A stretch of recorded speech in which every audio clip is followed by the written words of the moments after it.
All right, folks. No, we're going live. Now we're live. Now we are live. Okay. Hey, folks, welcome to the S-4 pre-show. So if you're watching right now, then by all means, jump on, say hi, give us a shout, give us a like, subscribe. Tell your friends to subscribe. We always like subscribers. So tonight's show is actually going to be, we are going to do YouTube Live as well as Spreaker. The Spreaker chat, I'll be monitoring. Cole here is going to monitor the YouTube. If you got questions, by all means, throw them up there.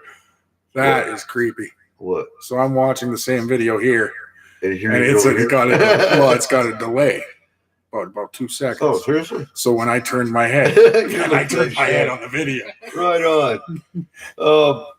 So tonight's topic is going to be, and we'll be running off Spreaker. Usually we're on nightdreamstalkradio.com.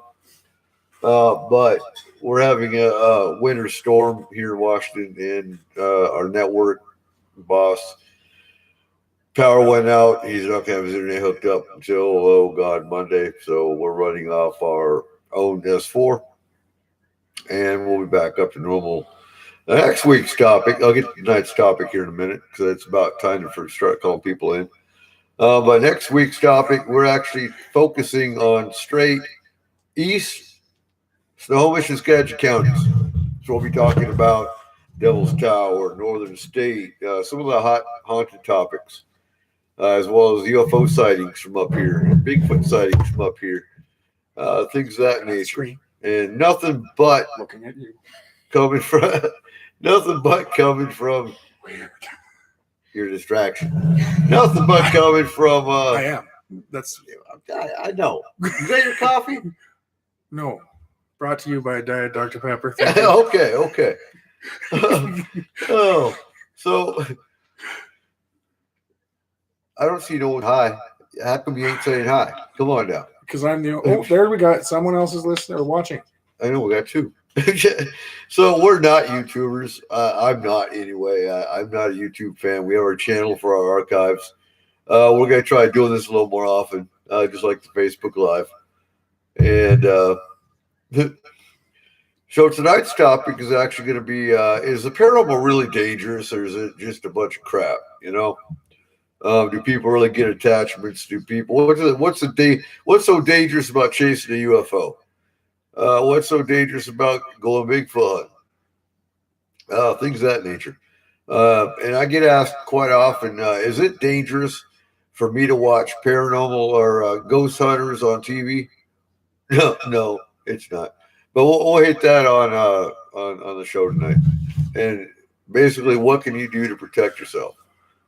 So on that, Richard from Sagittarius Arm is the other listener. Hi, Richard. Hey, Richard. How come I'm not seeing a chat? I have no idea. You are, I'm not. That's just weird. So, maybe we need the bottom chat, not the top chat. Live chat. That might help. That might help. Okay. Like I said, folks, I'm not a YouTuber. So, right on. So stay tuned. I'm going to go ahead and leave the chat running, chat away. You can sit and watch us look stupid. You sure that's a good idea? Sure it is.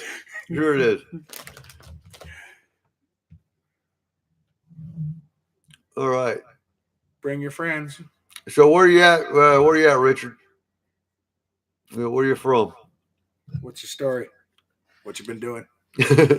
Who you been doing? Hey. How's it? Hey, buddy. You got You're from Canada. Me too. Right on. So this is our token Canadian right here. I've been token a few. Huh? Nothing. Fair enough. That's a mic thing. So I'm about to start calling people in. By the way, no one's from all of Canada, Richard. All of Canada? Pick a province. Come on. You're from everywhere in Canada. Oh, so I need phone numbers. I don't have those. I do. Okay. I've got phone numbers. Do I need to call Colin? That might present some feedback. Huh? It might. Ontario. Nice.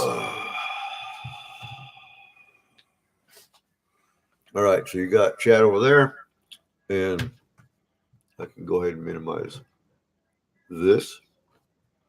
If you're from Ontario, you need to watch Letterkenny. I just finished that show. It is amazing.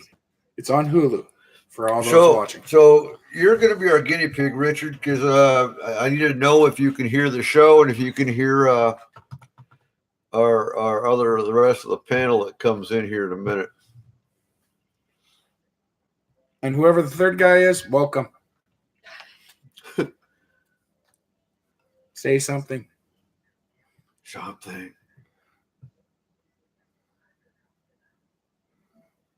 We gotta do. We have an echo. We gotta do the show live here more often.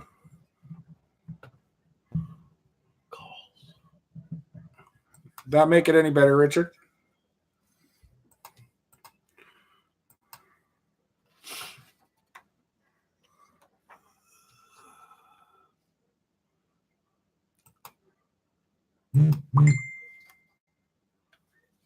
We are just here on YouTube Live. We're S-4. And we will actually be going live on terrestrial radio in 25 minutes.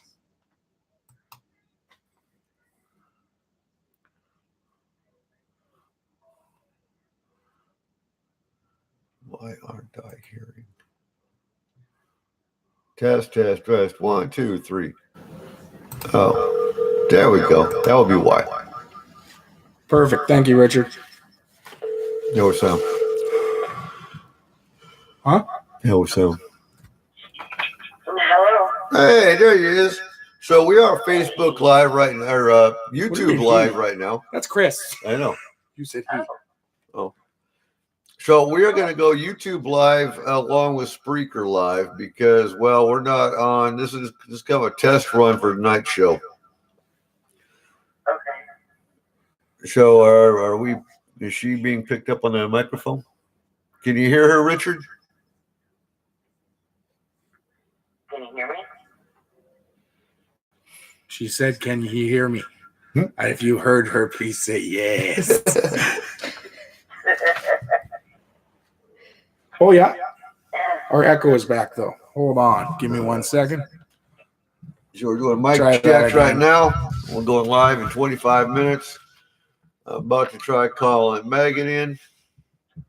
So tonight for the show, you're going to be talking. I'm going to be talking protection, but you're going to be going over a lot more of the grounding and the shielding and whatnot, Chris.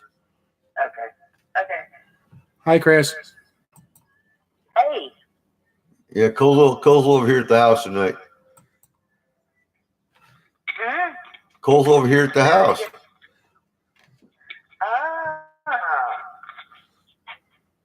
Because he lives over in the Cape now. Oh. Don't tell people that. We're on YouTube Live. Yeah. I'm going to be so raped later. Huh? No, Richard's in Canada. He's a listener on the S-4 YouTube channel. Oh, okay. 547-9891. We got to pull more live audience if we do it this way. Be a lot more fun. Get more questions in there. And our Honduras is Bobby. Hello. Hey, there you are. So we're doing a YouTube Live tonight as well. Who's that? You there, Megan? No, that was me saying. Good. I went to have to get cut out. 2 of 3 in the call. Okay. Someone's not. I'll be back in like 10 minutes. Okay. Okay. Bye. Hey. Is Chris echoing for you too? Richard?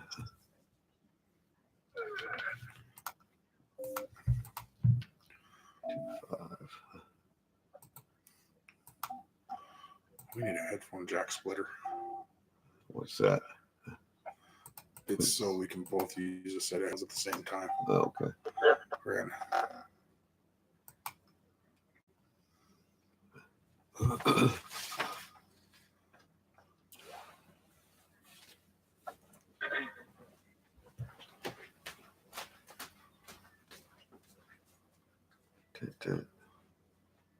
All right, is Joe with us, Chris? Yep. All right. Quiet. You ain't talking. We didn't wake you up, did we? I was just watching Brent. Brand asleep? No, he's moving furniture. I'm watching him. Okay, how we sounding on the YouTube side? Hey, Brent, a little more to the left. At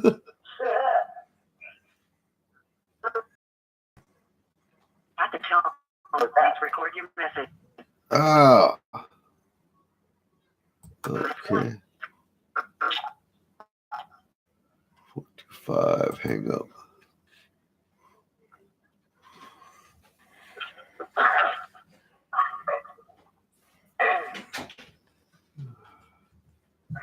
Keith. There, okay. Let's try getting Keith in.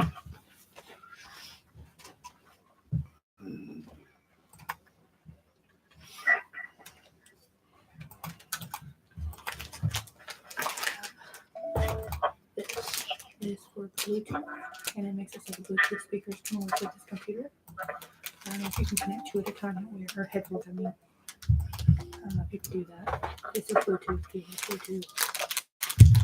I don't know if that's what you're trying to do or not. No. What I'm looking for is. I know what you're talking about, the splitter. I know Yeah. what it is, but I don't have one. So Neither do I. Well, I did. I don't have one here. Yeah, again? No sleep. Oh, Kayla. Nope. It's Cheyenne. Who? No, I'm joking. That was Izzy. Hello. There you are. Hopefully we have good technical issues tonight. I'll get a splitter. That would be nice. At what? Oh, I'll just Speak do with one another on couple Amazon. of people. Huh? But what time are we? Oh, shoot, we got There's enough shit coming to my house. We start 11 o'clock tonight. One more thing ain't gonna hurt us. Okay, I will. That's okay. I will short this one out now. I'll have to get you Because I'm going gonna back need on. I one mean, anyway, so I'll the just go to problem two. is the phone in. Hang on. Yeah, I've got 82% of my phone. I may end up having to do it on the phone. That damn phone in my, the Skype on the computer isn't ringing. And I have no idea why. Okay. You're still well, hell.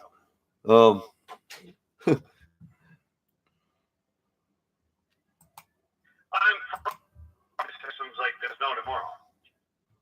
All right, hold on a sec here. All right. So we're actually YouTube living as well tonight. So I'm going to clarify your number right now via Facebook so that we don't advertise your phone number to the world. Oh, okay. How's that? Because I gotta get Facebook open. If you want, though, we can give out credit card numbers. Okay, that's go on the radio, so it's probably not good here. Oh, okay. We can leave you in this one. And we're at least resolved for right now, I think. Okay. Yeah.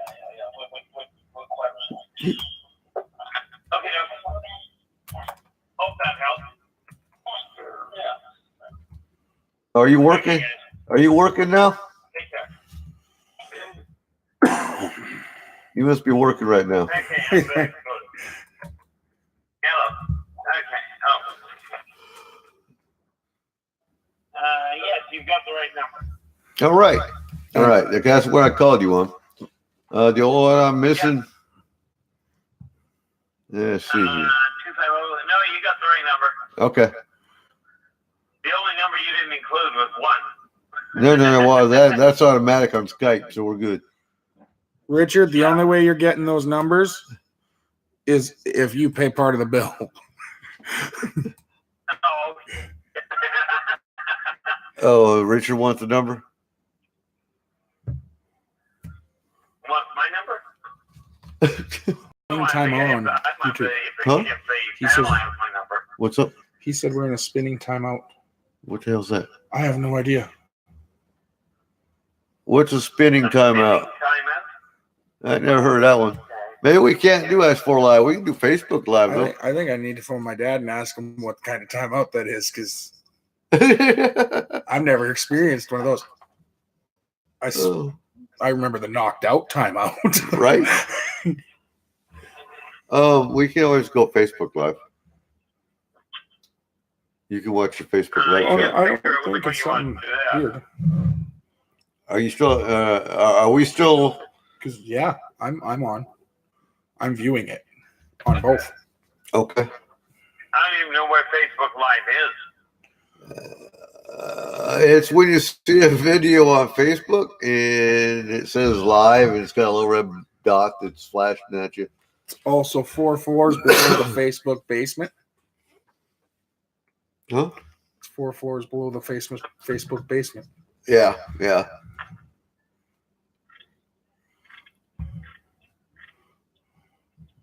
You ain't seen none of that, but that's okay. Oh, it says we lost our connection. He says we lost our connection for a minute, but I didn't see that. Like I'm getting it clear, but maybe that's because we're on the same friggin' internet. Right. Well, but this isn't. Are we still on? Yeah, it seems okay now. He says. Okay. We're just getting the bugs worked out on this whole YouTube live thing. Oh, it's mine. Yeah, because we're not on Night Dreams Talk Radio tonight because he has no internet due to the big snowstorm we had. That was fun. Yeah. Well, they're talking more snow tomorrow through Tuesday. Yeah, we're used to like below here. All right. And we push. All right. Let's see if we can get him back in here. Okay, I'm gonna go have a few cigarettes You know, go have a few cigarettes. Okay. because I'm not gonna smoke for here. What? Well, I can't get to the window. Right. Well, let me see if I...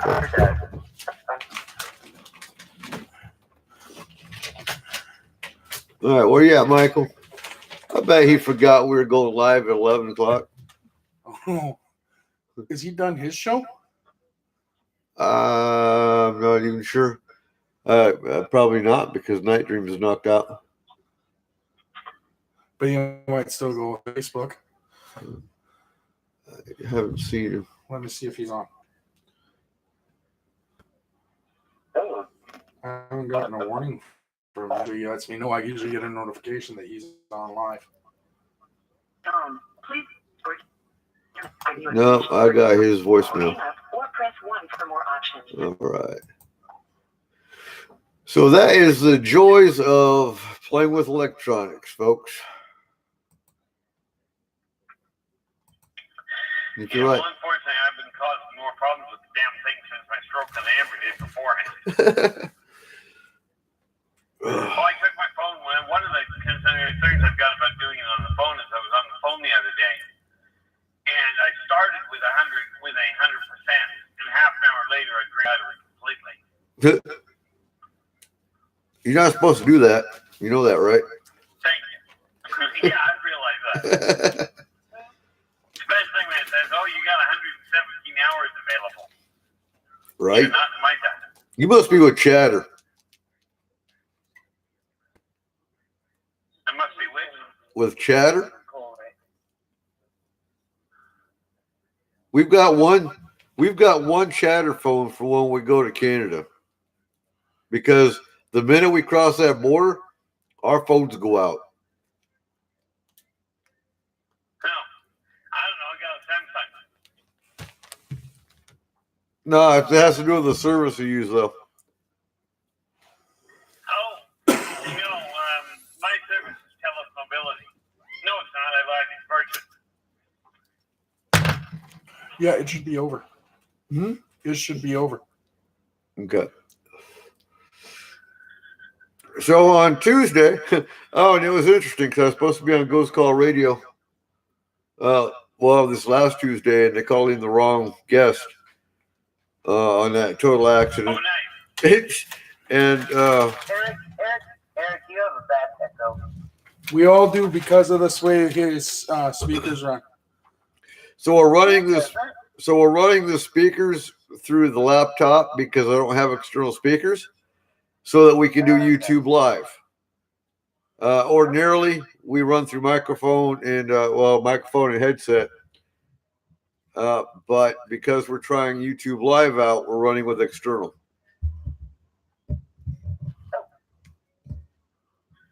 Also known as Happy Joy Joy.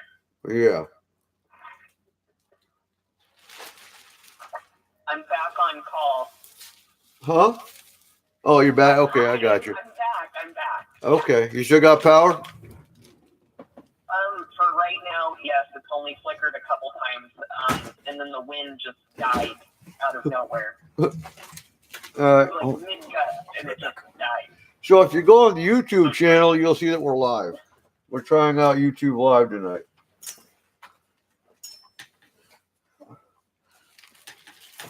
Hey, Brett, you should pull up my desktop and go to YouTube Live if you want to. You can go that. So we have 10 minutes, folks, before we go live on Spreaker.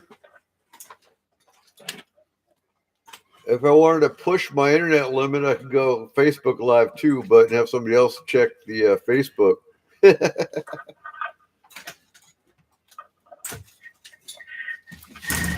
you thought I have trouble just trying to track one right now. It's really bad when you think I got 4 screens on my laptop now. All right.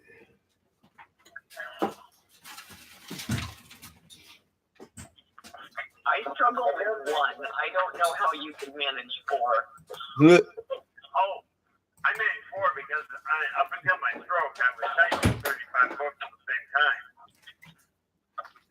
Oh my goodness. So, unfortunately, the stroke took out my left hand. I can't type that well. Yeah. So stroke did a lot more damage than that, but what the hell? Okay. How's Megan? I'm exhausted. I am good. I got all my paperwork done for the EC reps and training and copies and ready to go. Wow. Awesome. Yeah. There he is. Yeah. So I'm going Facebook Live as well. Are you serious? Yeah. That's a lot running at once, dude. Yep. So we got one more coming in, and then we'll have one, Yeah, it could be. 3, Could 4 EC reps. I am 5G. So is that a good thing? Say again? I said, so is that a good thing? Let's With see. the EC reps, yes. Our extended care is very stretched thin. Yeah, you should try our hospital here. It's great. I had the stroke on the 28th of December. I still haven't figured out what caused it. Oh no. But they did. I've been into rehab twice now, and they actually have determined I did really have a stroke. That's The sheep is staring at him. Of course she is. She is. Oh no.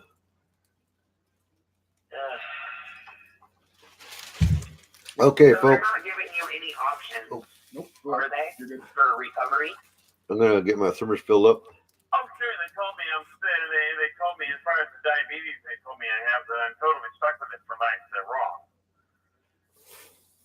No, I was bedridden for 2 days. I didn't like it, so I got Our Skype can be heard. Huh? Our Skype is good on YouTube. As far as he said, yeah. Okay. Hi, everybody. Hello. I'm standing outside Eric's house like a creeper. Well, Ooh. he could be like down up here.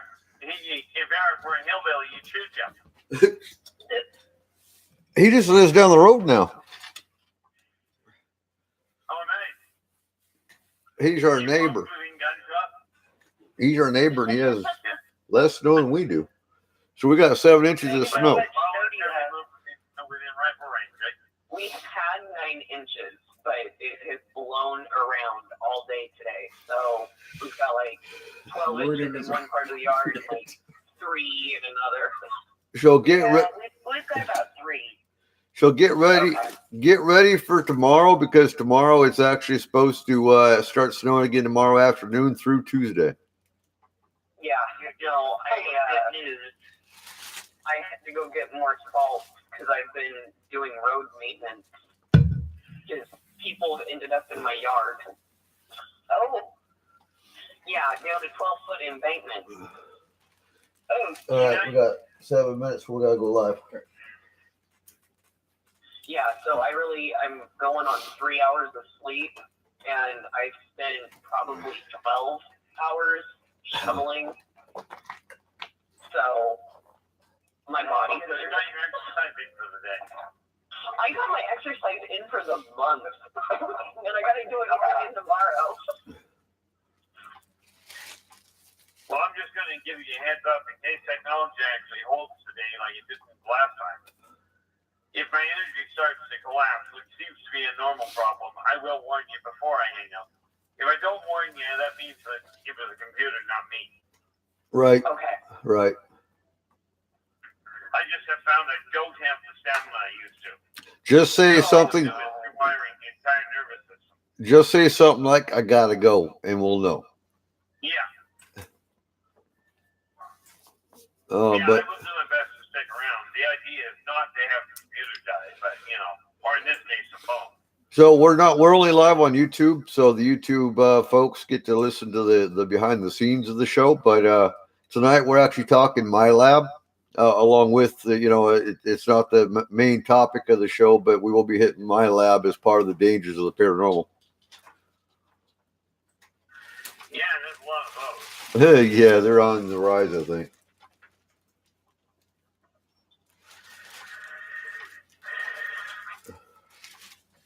Yeah, first row with them is be careful. Yeah.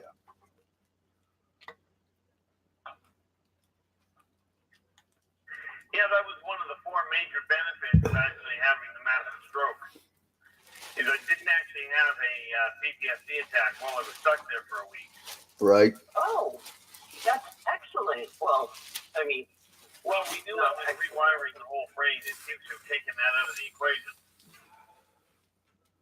Yeah, no, that's huge. I mean, at least you were able to be in the hospital and receive care and not deal with PTSD. We'll reserve the question of care. Well, of course. But yeah, I even had to go back into the hospital twice for assessment and didn't have a problem. So I may have managed to write that off. No, the other system is my right hand used to shake so bad I couldn't hold a cup of coffee. Oh, right. So it's gone, and I haven't felt the right knee just up and buckle on me. So did I hear that right? They don't give you coffee in Canadian Care? Oh no, they're supposed to. That's one of the things you're allowed to have. All right. It was funny when I told the doctor, I told the one doctor, she came in and asked me if I would need anything to drink. I said, I've been here 3 days, they haven't given me a coffee yet. She looks at me, she goes, that's almost a crime. So I explained what my coffee intake is at home and how strong it usually is. She brought me 5 cups. Okay, I'm muting from Spreaker and about to hit start setting up for live. So you can keep talking. Okay.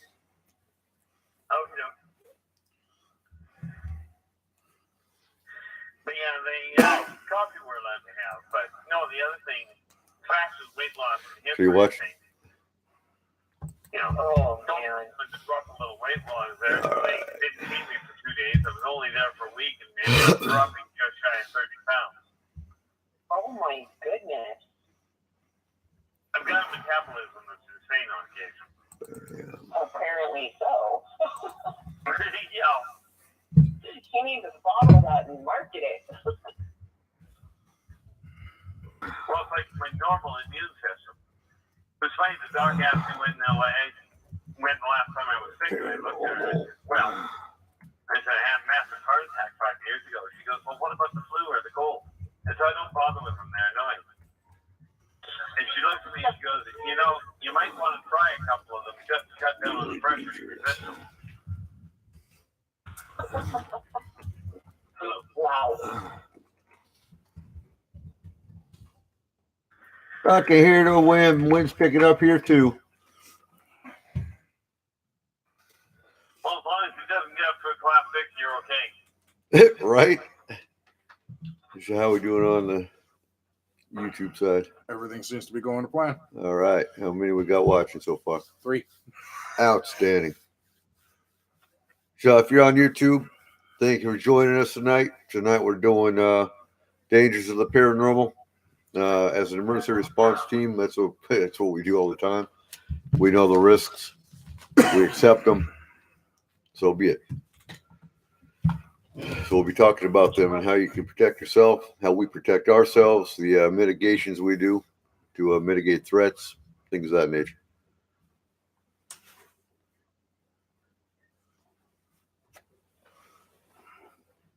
And music going.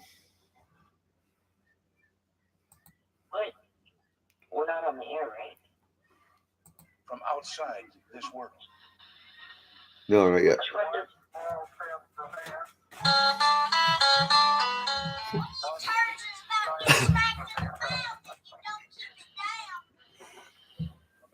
Someone call. Welcome to S-4.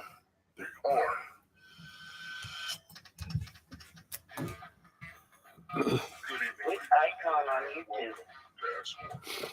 The official radio broadcast of Force Food Paranormal with host Eric and our panel of like minds. Coming to you live from FMP headquarters located in the heart of Skagit Valley, Washington, at the base of majestic North Cascade Mountains. We will take you through a journey of exploration as we examine every aspect of the metaphysical. Yes, I do read from the script. UFOs, Bigfoot, and conspiracies to grounding, protection, astral travel, Eric, which icon? everything. Huh? Which icon on YouTube? Brent's looking at it. And comprehension of the world around Oh, can you? The S4 one. S4. That's the one. Join us every Saturday night at midnight. Big S-4. I think it's on the website as well, I believe. To join the discussion.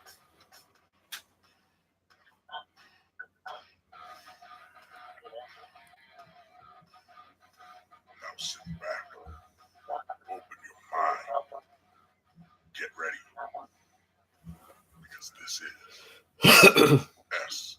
YouTube, that's the one.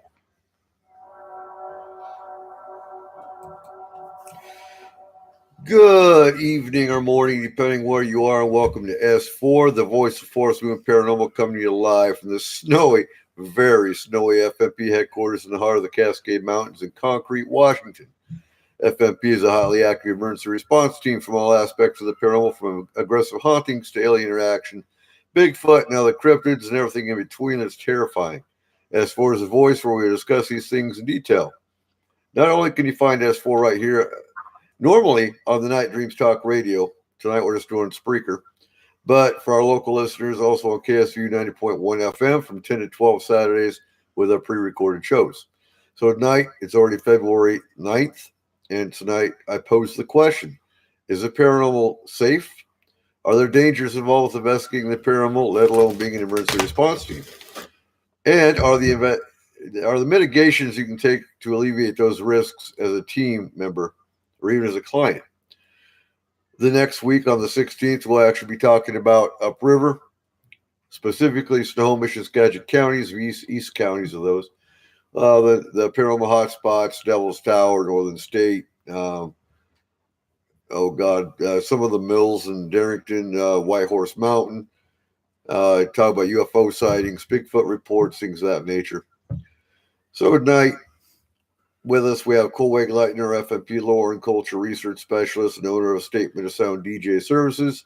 Chris Dodge, our FMP Extended Care Team Leader. Our Keith Andrews, our Alien Race Specialist and Forest Moon Paranormal. Megan Gehring, Astral Team and FMP Security. And normally, we couldn't get Michael Hall on tonight, but normally he's with us as well. So everyone survived the big, what do they call it, Snowmageddon?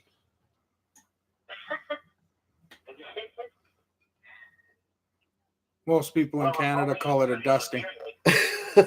Right. So in the YouTube channel, we actually have another fellow Canadian, Richard. I got to give a shout out real quick.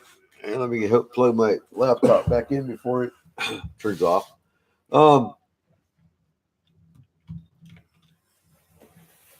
Honduras. Yeah. So Bobby in Honduras. Hello, Thank you Bobby, for listening. Bobby. He wants to hear more astral stories. So we'll be talking about dangers of the astral as part of our discussion tonight anyway. So I'm sure he's listening. He actually listens. He actually downloads the show and listens to it later. And I got to give a shout out to Russia because we actually have a, what was it? What do they call it now? The Russian Federation. The Russian Federation. The Federation of Russia.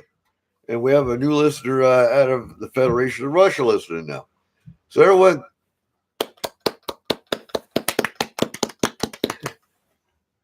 you go. What?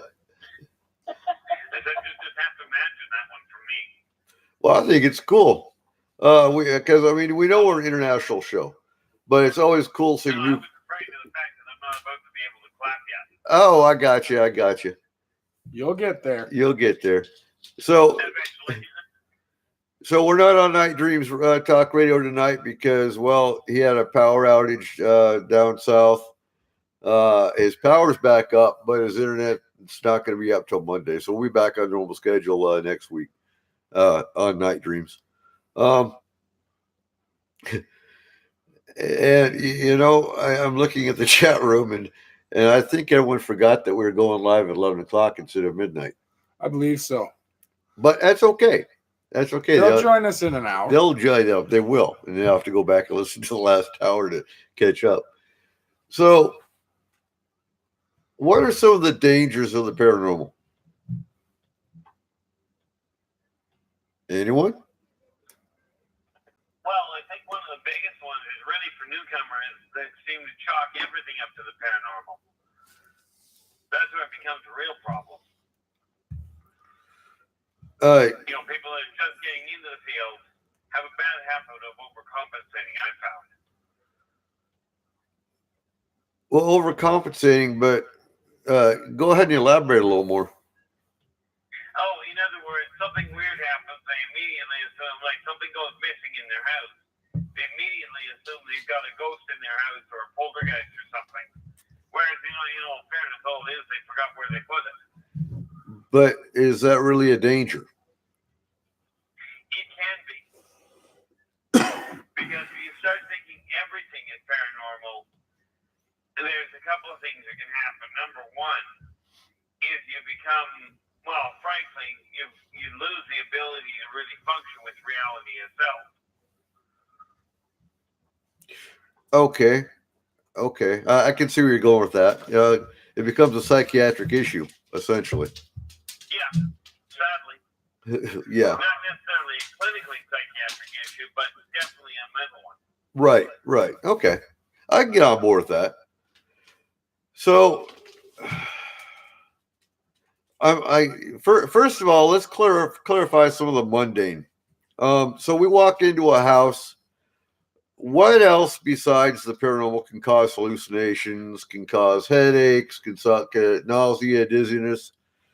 That's not paranormal. Well, let's start with carbon monoxide poisoning. Bingo. All right. So when you're talking dangers of the paranormal, people automatically say, "Oh, demons." Well, okay, they're awful rare, but you're more apt, to be honest with you, finding something like carbon monoxide finding something like black mold, finding Bad wiring. bad wiring causing high EMF readings, which actually is bad for you. There's say again. Argon gas and high radiation from things like appliances or even certain type of countertops like granite. Right.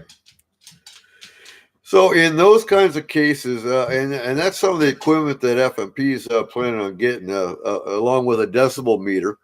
I'd like to get monoxide detectors, individual monoxide detectors for the team. Where exactly where exactly does argon gas come from? Usually it's ground source. It would be something that would be exposed in such as a area like a crawl space. They have protective barriers, but then it also needs to be piped outside. It's real prevalent down in the south. So like from the Carolinas down through Florida, and then as far west as like Texas. Okay. So it's hit and miss up here, but I know that there's been some claims where like places in San Francisco have had argon gas because portions of San Francisco were built on top of a landfill, and so it's a level of decomp plus chemical saturation that causes a rise in argon. So, and I'm not a specialist, I can't like 100% say, oh yeah, that's definitely argon case, but they Our have mascot. test that you could do. It's very similar to a mold test that will actually test for argon. However, the process for argon is one of the most expensive processes to rectify. What can you tell us, Megan, about basic radiation? As far as I know, there's natural Earth radiation. Is that harmful as well? So we are usually exposed. I'm gonna blank on the measurement. It's 2 to 3. Rads. I'm blanking on the measurement of it, but anyway. Rads. Earth rads. Yes, thank you.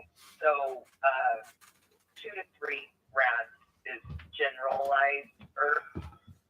There's been a couple granites that just having a simple countertop, like in your bathroom or your kitchen, even granite type end tables can emit like 10 rads. Depending on where they were harvested from, you can have them checked or qualified, I guess, or certified through a granite supplier or someone who is knowledgeable in granite. They could come out and do a test. But it all depends on where it's harvested from. Like, I have a Brazilian granite, and that is like the iffier spot. However, I got a good, radiation-free top, I guess. So, and I don't have any ill effects in the house with the granite that I have. But some of them that come from further down South America is questionable.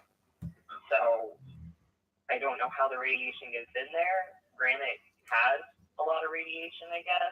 Maybe it's because of how it was formed or what it was subjected to. But that is something that they've been discovering in like the last 12 years is the radiation levels that can be emitted by granite specifically.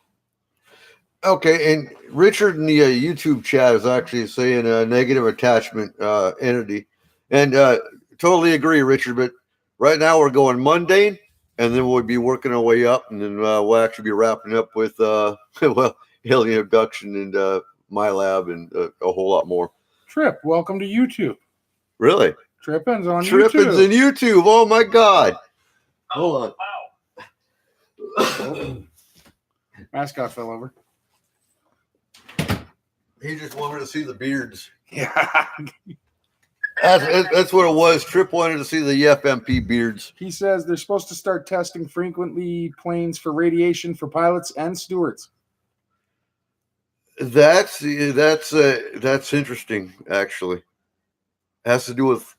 Well, I'm not even going to go there. Global warming, Earth changes. Yeah, I think they got that one wrong. Did it? Well, it's pretty freaking cold out there. I'm not going to do it. But it just brings up Trump. Oh, I wish global warming would come back. Seriously? Someone needs to educate the man. Anyway. Oh. I don't know. Last night, I wouldn't have minded a little global warming myself. I don't know. I just hear global warming. That's the first thing I think of now.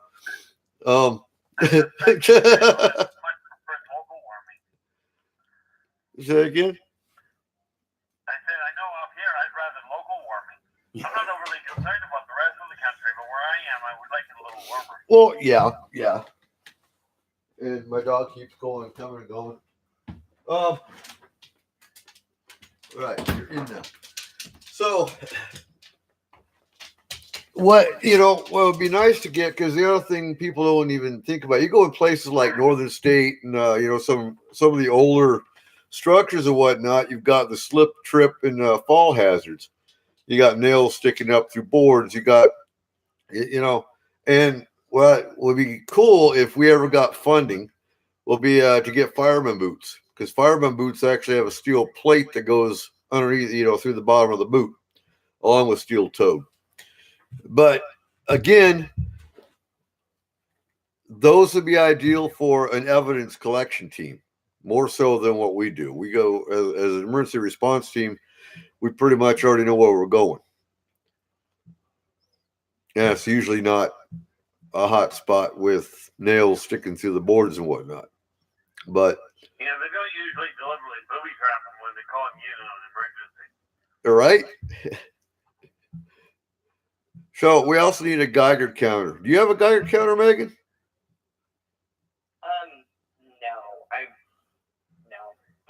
I've wanted one for a very long time, but we looked at the surplus stores, and it was questionable if the ones there would actually work. So, yeah. If I'm going to invest in one, I want something that is proven to work. So that's just how I operate. You can get it. You can get them on eBay for $60. And in fact, I've got one somewhere around here. It runs on a D-cell battery. It's the old Army style Geiger counter. Never been able to test it. But I know Markham had one when he was up here last May. And you can put her down, That's what she said. So Cole's here holding our new FMP mascot. She's the new one. She's a cutie. She's creepy. Cheyenne wanted to throw her away. So if you're on YouTube, you'll actually see our creepy mascot. I have actually tested Geiger counters out on an oven range hood. There you go. I know they have to be what's the word I'm looking for? Calibrated as well. Yeah. I mean, where do you take the can you imagine the look on that person's face? I need my Geiger counter calibrated. Hospitals might actually do it though. So it's something we have to look into. And one, we could probably actually go to a hospital, have them test it for us to make sure it worked. So what else mundane are we looking at? So we got carbon monoxide, which we're getting detectors for eventually, or gas meters in general would be nice. You know what the pain is, though, is you can't just get a gas meter. You have to get a specific gas meter for every 11 billion kinds of gases that are out there. I've got Cole over here waving her doll around. So They get spendy because you're looking at like $100 to $200 per meter when it comes to getting the individual gas meters. And basically, so we're talking paranormal protection tonight as well, and Chris is going to handle that. But when it comes to these kinds of issues, we walk into a client's house and find black mold, find rat droppings that can actually cause, and I can't. That the name of that disease fails me. Hanta Say again. virus. Yeah. Hantavirus. There you go. But when it comes to the team going into a client's house and finding those kind of things, we are pulling out. We are letting the client know they either call the health department, the fire department, depending on what it is. It's monoxide, you call the fire department. It's black mold or hantavirus, well, rat droppings, you call the health department. Would we call them? Probably not. It'd be back into the client's hands because I'm not going to overstep those bounds. The only time we do overstep bounds with regard to that is if it's any kind of a suicide threat or a homicide threat. That's when we call in authorities. Let's see. So you got the gases. You got. We're not going to talk natural disaster because that can happen anytime. So moving along. So what are the signs and symptoms of an entity attachment? Chris, you've been quiet. Headaches, loss of energy. I knew I should have had my papers out. Generalized depression. Yes. Depression, and actual pain. Oftentimes, not always, but oftentimes you'll have attachments in the lower back and the back of the neck, and you'll actually have physical pain in those spots. That's one of the big indicators to me as well, along with the the dizziness and the confusion. There we go. So, Chris, how do we protect ourselves from attachments? Where do we start? First of all, you have to do grounding. You have to get rid of the negative energy. And then, after you do that, you have to shield. And that is replacing positive energy and making barriers around yourself so the negativity does not come in. To sum it up. Okay, yeah, we're not. So, if you're local, we actually have paranormal protection training next Saturday. Snow, well, it depends on the snow. We canceled our meeting today, so let's hope the snow doesn't get too bad. Rain, wind, or sleet, but not snow. No. There comes a line, in the Army, you weren't training if it wasn't raining. If it was snowing, you really didn't care. You went out in the field anyway. When it comes to civilians, we're all volunteers. Safety is paramount, whether it's on a case or just going to a training meeting, driving. Especially, and Megan lives, and Sarah lives. We're in the mountains. And Cole lives now. Even Birdview didn't count. Oh. And there's other multiple, like stones and herbs and candles. We're actually going to get into that tonight, too. Okay. A little bit. Not a whole lot. What is the stone of choice? Black tourmaline. There you go. You got a sticker. We'll give you a sticker. Okay. So if you got questions in either chat room, because again, for anyone new, we are on YouTube live right now as well. If you got questions, go ahead and ask them in caps. Same with the Spreaker chat. Ask them in caps so I can see them and identify them as a question. Cole's watching the YouTube chat. I'm watching the Spreaker chat, and we are a highly interactive show. We are a 3-hour show now. For anyone new that just now found that we were on 11 o'clock, this is new. It's going to be regular now. So, what about shielding? Shielding. What do you want to know? Ask me, I'll tell you. How do you shield? What is a good, strong, basic shield for anyone new that has no clue what a shield is and what does it do? What is it? Or Yeah. how do you do it? Both. Oh, it takes a lot of concentration, imagination, and pulling a gold. What I do is a gold, powerful energy ball up into your body. And to shorten it up, since we're on limited time, you make a shield like a second skin, and you also add silver to it. You want to have a gold and silver shield, which is highly protective, and it's just like a second coat of skin. And that is your shield. It will protect you from negative energy. Yeah, I use a slight variation on that. But the way you're describing works like a charm. Yep.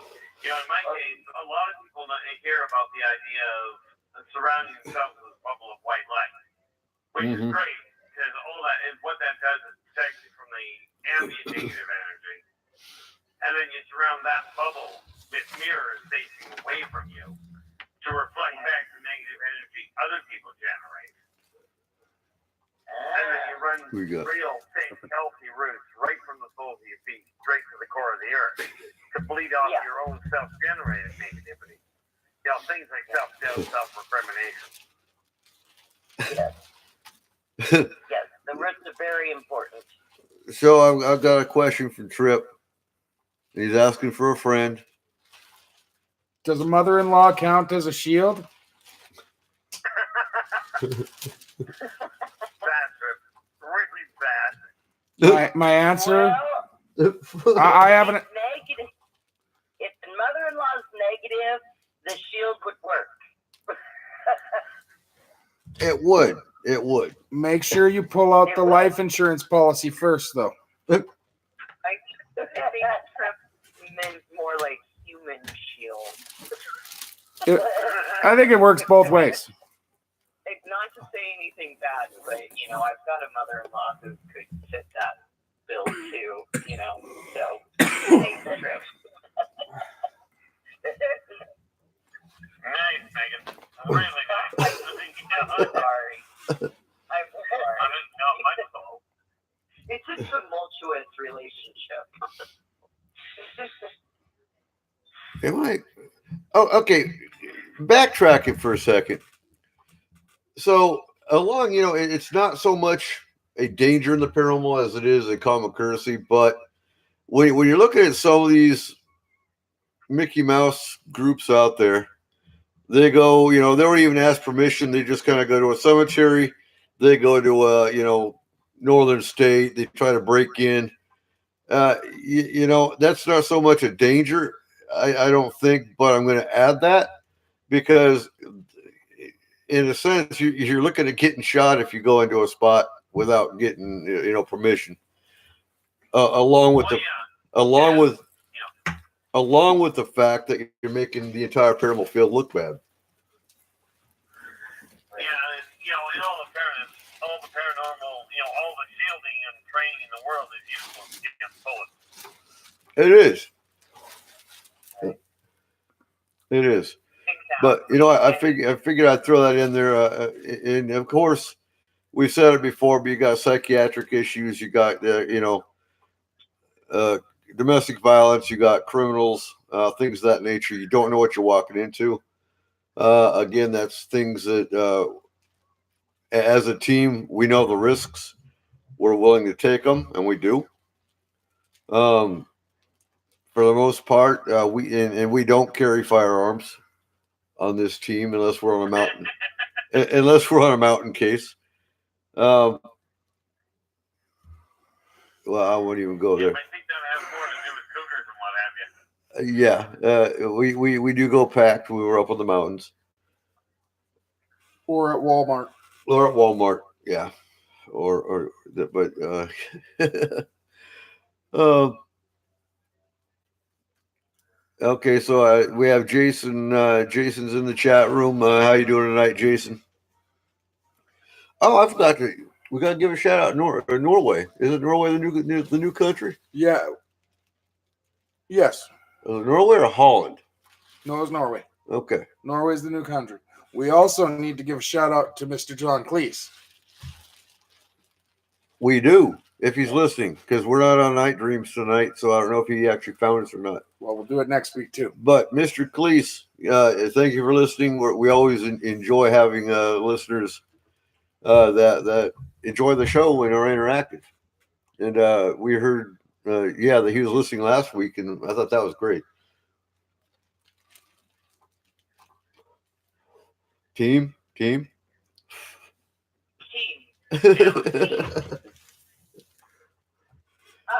So I have one thing to add in regards to anybody who goes out like cryptid hunting or Sasquatching. Make sure you understand the area you're going into. I would highly recommend doing a daytime dry, like scouting of the area. I'm sorry, my dog's barking. Actually, we're doing cryptids. We're doing cryptids last hour. Well, I'm just saying the surrounding portions. I'm not talking about cryptids right now. Okay. You just said, safety and permission. So, what's to say you're not going to be out in the woods at night and stumble across somebody who might be a squatter or, even some kind of nefarious operation out in the woods like a still or some kind of grow up. It does happen. Now, how bright does a still ever become nefarious at this time of year? All right. I'm not saying really. I said nefarious sarcastically. It's seen as a nefarious. Man, we could have a whole side conversation about stills. So I'm just saying, know the area that you're going into. That way, in the darkness, you're not inadvertently stumbling upon something that you're going to get in over your head with. Exactly, and and we're jumping very, very important. We're jumping the gun a little bit, but I will add that if you're going in the woods, cryptid hunting, make sure you tell somebody where you're going before you go. Yeah. Yeah, it might be an idea to take somebody that knows the woods.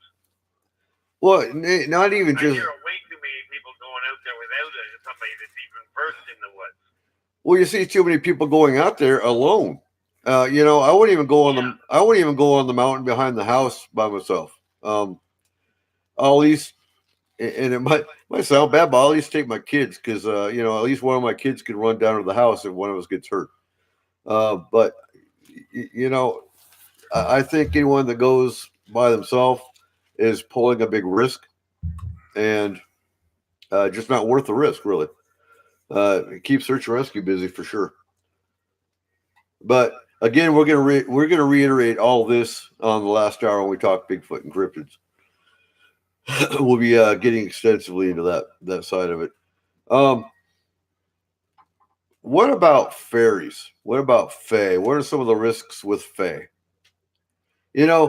I like bringing up fae because not too many shows even talk about them, whereas we do. There's only one other show I've heard that brought up the fae actually even exist, and they do, don't they, Keith? Oh, they definitely do. They exist a lot more than people think. And I mean, if you go over to Ireland where they talk about leprechauns, they're more real than people actually imagine. They're not talking about. They're not talking about Lucky Charms. No, but leprechauns themselves are part of the state people. Or go to They are very real, as are the little fairies. we'll go to Germany, and they talk about the Black Forest, and they fully believe in dwarves and trolls and gnomes in the Black Forest. And we Makes it a whole lot easier to deal with them. yeah, and Easier that. to deal with them if you believe they're there. Well, that's the difference between cultures. I'd say 50% of Americans, you tell them that the fairies are real, they'll laugh at you and walk away, and you won't hear the end of it. You go to a culture where, even in the Quran with Islamics, with Muslims, they talk about the Fae in the Quran. Yeah. So I think the United States is probably the only country. What about Canada? Do they ever talk about Fae in Canada? Well, I know I do. So I guess we have to take that as a yes.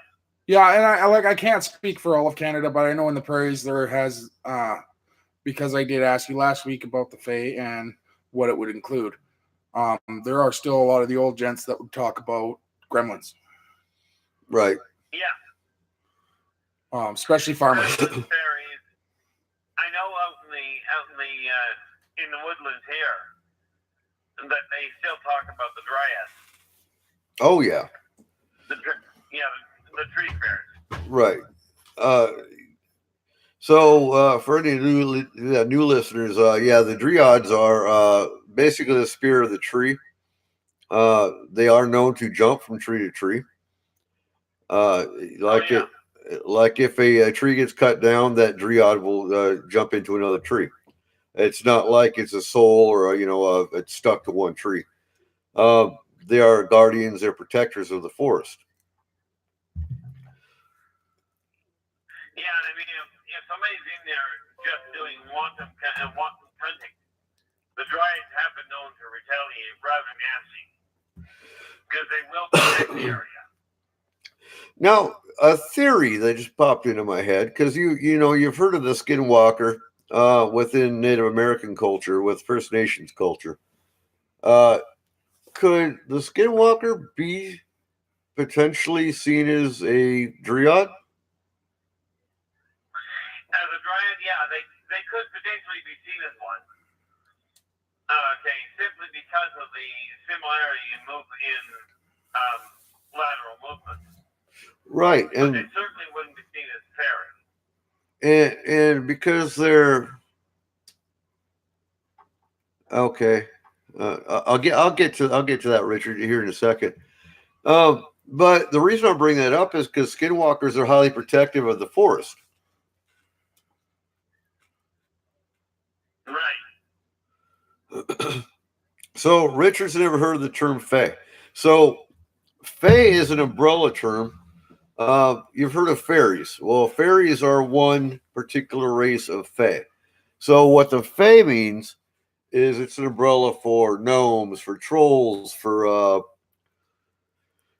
dwarves, for fairies, for undines, sprites, dryads. They all fall under the umbrella of Fae. I found that most people seem to refer to the Fae as pretty much any of the ancient races, the ones that evolved here before man ever came around. Well, what you'll find too is most of them will refer to fairies, but they'll refer to fairies as all of them. Whereas fairies is actually just one race of many, of Fae. Yeah, it really is. So yeah, I just wanted to clarify that because he has never heard of the term Fae, and so hopefully that explains that. So what are some of the dangers with Fae? You want to go into that, Megan? Yeah, in my experience, I've dealt with a couple dark Fae, and ringing of the ears was very evident, and it was to the point where it was very disorienting. Also, they carry pointy sticks. Where's Joe? Spears, yes. They're pokey. I was constantly getting poked, and it felt like prickles everywhere, and like I rolled in a cactus or something, and I was just getting swarmed, and all you had to do was like knock them away and use fire and like run away. But basically, I caught people using fire in the forest. right. Well, luckily I believe this was in a cave, so we were near a cave entrance, and it was very moist and kind of mossy. So I don't think it resulted in any type of adverse action with forest fire. I hope not. Maybe I should follow up with that. I've only had a handful of experiences. There was a good experience that I had with a bunch of mystic fae creature, and very whimsical feel. Again, they carried that noise that just pierced my ears, and but no pointy sticks involved with the good ones. They were shy. They were really protective of themselves. They were almost not wanting to be seen. It reminded me of the movie that Angelina Jolie was in, where she did Maleficent, and kind of the land that she lived in with all the mysticism and the little creatures. It was very much like that, and it was a good feeling. And I was doing a case to help protect them and close off a portal from bad things harming them.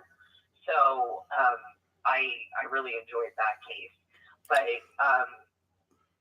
it's really, really unique feel to deal with Fae. Good Fae have a high energy vibration. Dark Fae have a very low vibration. And when I say dark Fae with the pointy sticks and the ear buzzing, Where's Joe? I'm specifically talking about the dark fairy. I've dealt with a couple trolls. Trolls stink. They're kind of oozy little fog creatures, and I don't like them. They're usually tied with a different entity. I've dealt with them with tricksters before. They're like their pets. And they hate cats. Trolls, yes. Oh, Fae in general. No. It depends. Because you do have certain Fae that are protectors and healers of animals. So I just think of the one case we had where the cat was actually getting pulled, and you could see it in the video. The cat was actually being attacked by something unseen. And when Astral went in, well, it was a Fae race. Okay, so the dark fairies that I've dealt with, they're very anti-human. Right. And because cats are inclined to protect humans, or they're humans, I could see dark Fae attacking a cat. Right. But, good Fae? I haven't seen good Fae attack a cat. No, but there's something to keep in mind there. If a dark Fae attacks a cat, you can bet there's going to be a good Fae taking on the dark at the same time. Well, the particular Fae that we dealt with in the client's home, they had just remodeled the bathroom and the closet. That was kind of where the problem started, along with landscaping. So, Fae issues have actually been on the rise. Well, I can't say this year. I think this year the biggest issue is UFO sightings. Last year we had about 5 different Fae cases, which is unheard of in this world. I also remember. So you helped us out with the one case, Keith. Was it trolls that were coming up through the underworld? Yep. Which is good, because what was sitting in the sidelines was something you didn't want to deal with. The trolls are annoying, but minotaurs are a major problem. Right. And I think you were actually on that case, weren't you, Megan, or was that before you came to FMP? I was never on a minotaur case. No. The trolls. No, it was trolls that we were dealing with. Yeah. Or more to the point, a troll. Oh. No, that was not my Okay, case. okay. So that was 'Cause- before I joined. Yeah, because that particular case was a perfect example of how FMP does not just go in guns blazing. Basically, we actually help them back to their world and seal off the portal. Yeah, because the nice thing with trolls is they're not actually trying to get up here; they just do it by accident. Right, right. So let's see. We've hit phase. We've hit attachments. What's another danger within the actual paranormal, within the haunting side, that we want to bring up? Chris? Well, haunting can be the restless spirits. Oh yeah, but you have physical attack, so you can be you can get scratched, you can get pushed. Many investigators got a story about being pushed, being choked, things of that nature. And that, again, that's where the grounding and the shielding comes in. We'll be reiterating some of that later on in the show. So those are some of the dangers. What else? What about portals? Oh, those are a lot of fun. I don't find those dangerous. Now, But here, it's really disoriented if you walk into one. here's one that, yeah, well, I was just about to go there. So, missing 411 Paulides cases, the missing people from National Forest. What do you think about someone walking into a portal and disappearing that way? It's been proven to happen on occasion where people have been found where they were known to be walking through a national forest, and they show up completely disoriented. Can't imagine why in downtown London. But these are people that ain't coming back. Well, yeah, that's when you hit a portal that goes elsewhere altogether, not just somewhere on the planet. But both portals exist. So, what do you think, Megan? Do you think these are portals that people are walking into, or do you think it's something entirely different? Oh man, that's a really, really hard question. I got really curious and stuck my head in one portal. Oh, Just one. That can prove to be fatal. Well, I wanted to see what was on the other side. Curiosity killed the cat, right? I know. Yeah, but they never reveal a lot of information before he went. So if it helps, somebody else was right there with me and stuck their head through the same portal, and I was like, "What are you doing?" Well, oh, it's really cool. Check it out. That was probably Brent. Just in case. It was Chris. It was. Because he's sitting there saying, "Oh wait, I know that case. I was with her." Uh-huh. This was really recent. Brent. Yeah. So Brent's poked fairies and he's stuck his head in a portal. Brent. Okay. So it considers it OJG.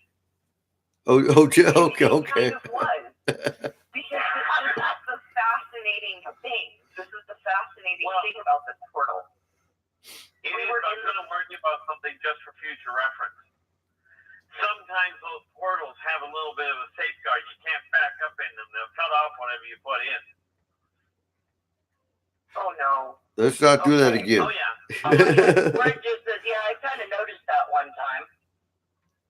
That's he what- almost fell into one. That's where that foot went. Well- Yeah, I think he needs to be taken out of Astro and put on some other job description. It's not only that, guys. You got to realize those portals can go anywhere. Anywhere. This portal, let me tell you where this portal went. It was crazy. So we are in flat Colorado near an army base. And we stuck our head through this portal and there was this beautiful, Alp mountain. It looked like something out of The Sound of Music, and there was lake and alpine forest, and it was snowy on the ridges, and it was gorgeous, and it was fresh, and it was a long time ago. I'm just saying. Curiosity would head you step all the way through and then try and figure out how to get home. It could have just as easily ended up being near the business end of a colonoscopy. Well, I mean, it did not match the actual location that we were at. And so when we looked at this portal, it was this beautiful, it looked like the Swiss Alps. It was incredible. And Brett, It was a Swiss Alps. We need that protocol written ASAP. Yes. Yeah. So, okay, future reference. We don't stick our heads in a portal. Yeah, good thought. No hokey pokey portal. And Megan, there's no following the leader here. You know, so something to think about though. If we actually did find something like a wormhole or a portal, it's just send a small drone with a camera through it. Oh, Yeah, that drone or camera is bad depending on the range of the signal. Yeah. I mean, it's still better to send a drone through than it is to, walk through it. okay. Okay, Well, commercials. I'm just saying. You asked, what do I think about these portals? I know that the end of the portal was not where I was actually at. Well, you gotta understand. When I looked, it was in a different time. It was a different time. It was, I would say, probably 200 years ago type of time. I'm We not can saying that. safely say that wouldn't be the case. So there's different kinds of portals. There's different kinds of portals and whatnot. You don't know what kind of portal it is. So No. and that's why I'm wondering if some of these portals are natural, cross ley lines. I mean, that's something you have to scientifically prove whether ley lines even actually exist. They're energy intersectors around the Earth. But I'm wondering if some of these cross ley lines are actually where portals are opening up, and these people are hiking with groups of people, whatever the case is, and they're disappearing if they walk through a portal. Yeah, some are localized portals. I don't think all of them. Doorways between the I don't think all of them are. I think some of them are government intervention or government abduction. I think some of them are potentially alien abduction. Oh yeah. I think there's a lot going on, and there's just not one thing taking thousands of people. No, it's not just one item. No. I was just referring to the portals themselves. Right. Some are natural. Some are natural, what I call local, as stay on the planet. Others are a whole lot more complicated. So what we're going to get to last hour, we're going to cover a lot more about the mountain safety and the cryptid and the Bigfoot and whatnot, and kind of hit on some of those points. I think it's needed because I think paranormal TV, like I always preach this, but paranormal TV does this disservice of you're watching, name your show, and what you don't understand is there's a director pushing the door and kicking a rock and whatnot. They don't teach you anything, and most of these groups out there, as a matter of fact, don't teach the public anything about the importance of paranormal protection. You hear all the time. You've got newbie team that goes to a client's house, and they've been taught by paranormal TV to provoke. I'm not going to say any names, but we all know who we're talking about. But let's walk in and let's cuss them out and let's challenge them. There we go. That's a really good idea. You don't know what you're dealing with. It might be a demon for all you know, even though they call everything a demon anyway. But let's go ahead and challenge them, and then we'll leave the client in our case to deal with it. So half the time when we get contacted, the clients already had 3 different teams come through. They went in and did their provocation and left. So now you've pissed off whatever spirit it is or entity, and you know, Or worse, let them know there was somebody living there. exactly. You verify to the client that yes, there is something there, and then you leave them. I was referring to verifying to the spirit. Oh well, yeah. Well, that's kind of what we do, anyways. You let them know they've passed on. Now it's time to pass over. And protection is such a huge thing because not only does the team prepare, not only does Astral prepare before they go in, but extended care also has to prepare before they handle the case. And then there's the teaching to the client of protection. So it's a huge thing that the people don't, the other group, there's so many groups out there that do not do touch protection in any way. And it's not only for ghosts or energy vamps. It's for aliens. It's for multiple different things that you use protection. So, Chris. Well, the sad part is, and on top of not teaching protection, a lot of the time they will tell the client, "Oh, don't worry about it. It's not, there's something here, but it's nothing to worry about." Yeah. And I will tell you, way more often than I care to count, that thing that you don't want to worry about is causing more problems than you know. So real quick, Chris, why does extended care need to protect themselves? Because this is all considered energy work. Protection, you have negative energy, you have positive energy, which can travel. It can travel easily. It's traveled not too long ago. One of our cases that we had was myself and another extended care member actually got an effect through the computer chat. And she had to stop, and it caused a massive headache. It's just the energy flow that you've got to get in order. You have to have it in order before you deal with any paranormal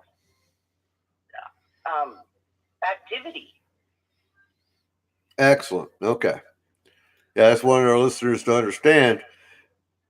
What you need to understand is that electronics are very manipulated by the paranormal. So you could be in a Facebook chat, which is a prime example of what we do as a team with many of our global cases. So paranormal spirits, attachments can actually travel through your computer. That's that's just a fact. That's not even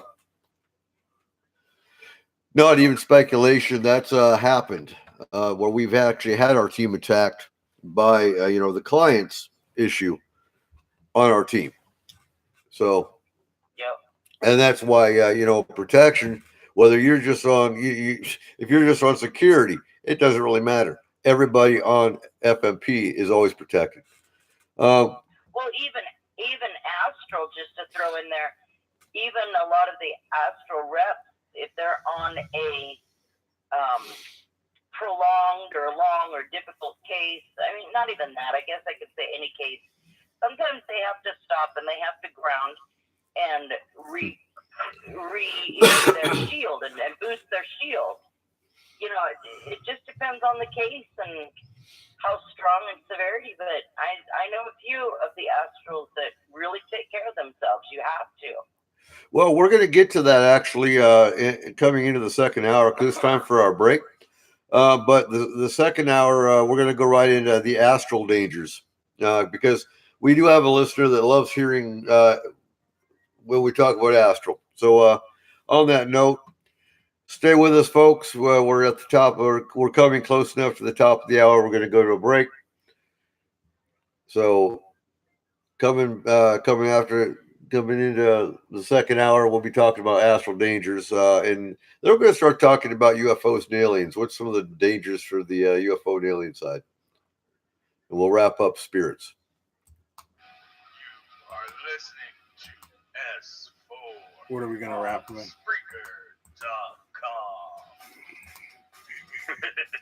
All right. Okay, I'm gonna go for some.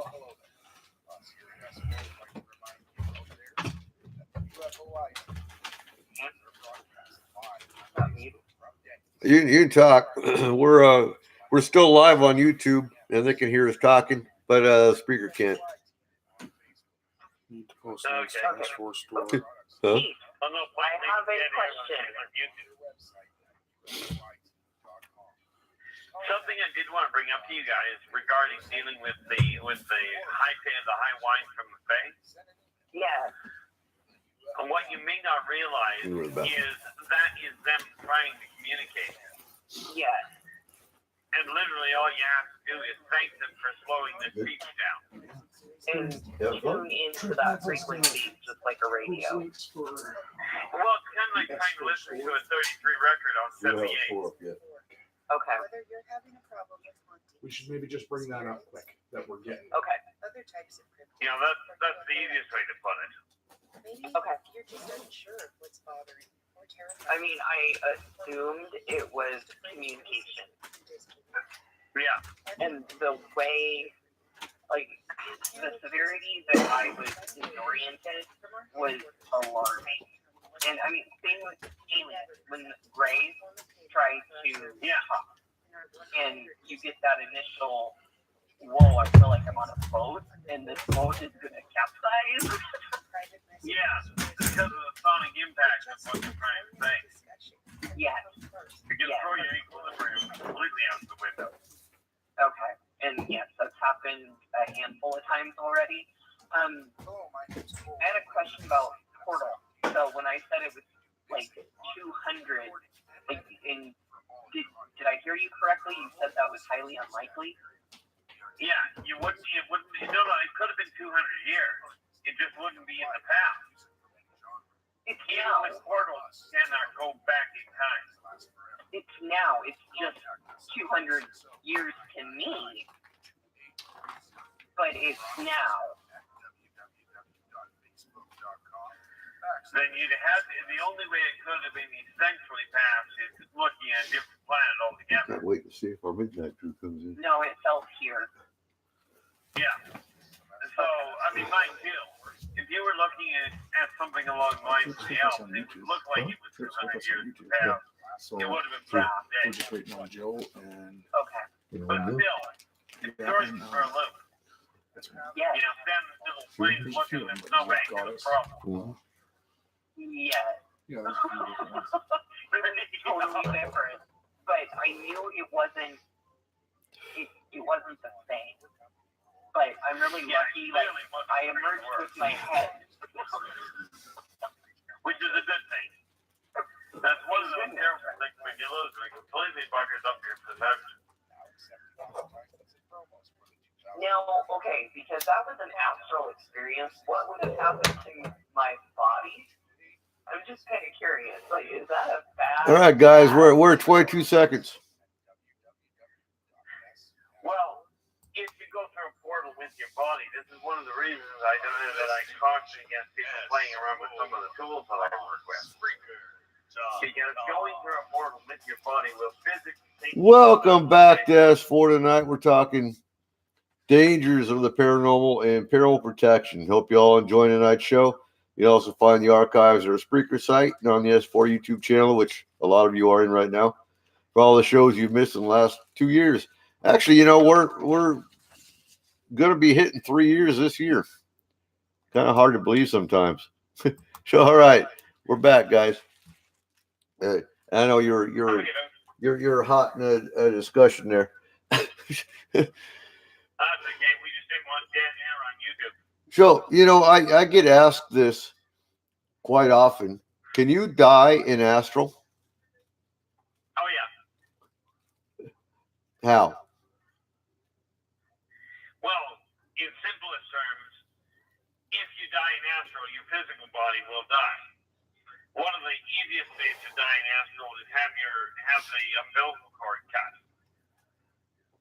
And that's that silver cord that runs from you back to where your physical body is. Well, that depends because no one on the team has a silver cord.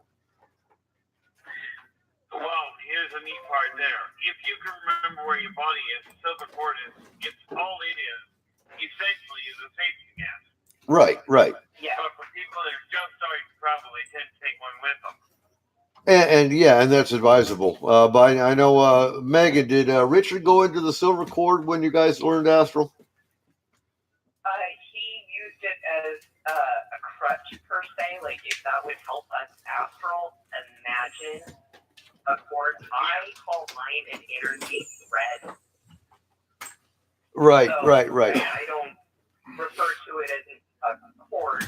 It's a thread, and I can see energy threads. That's also Joe's how here. we can track movement astrally. Yeah.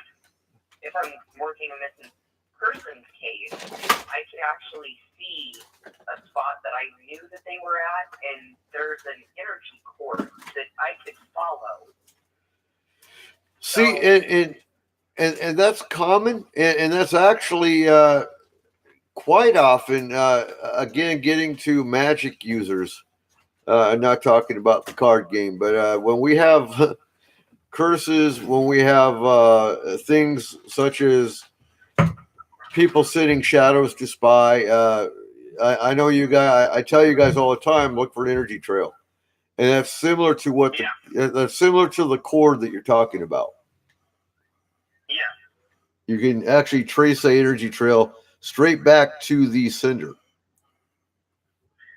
The other thing you got to remember, one of the other things that kills a lot of people, and I don't use the term a lot, rather loosely, Right. is any sort of extreme psychic shock can actually kill.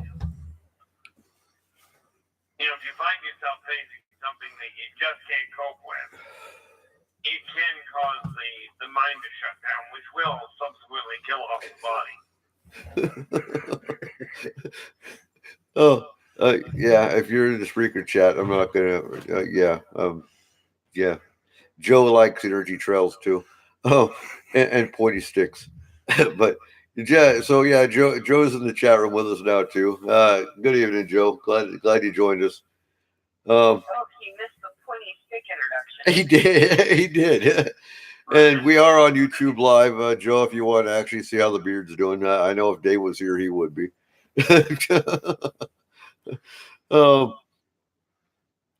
So, in answer to that, yes, you can die astral traveling.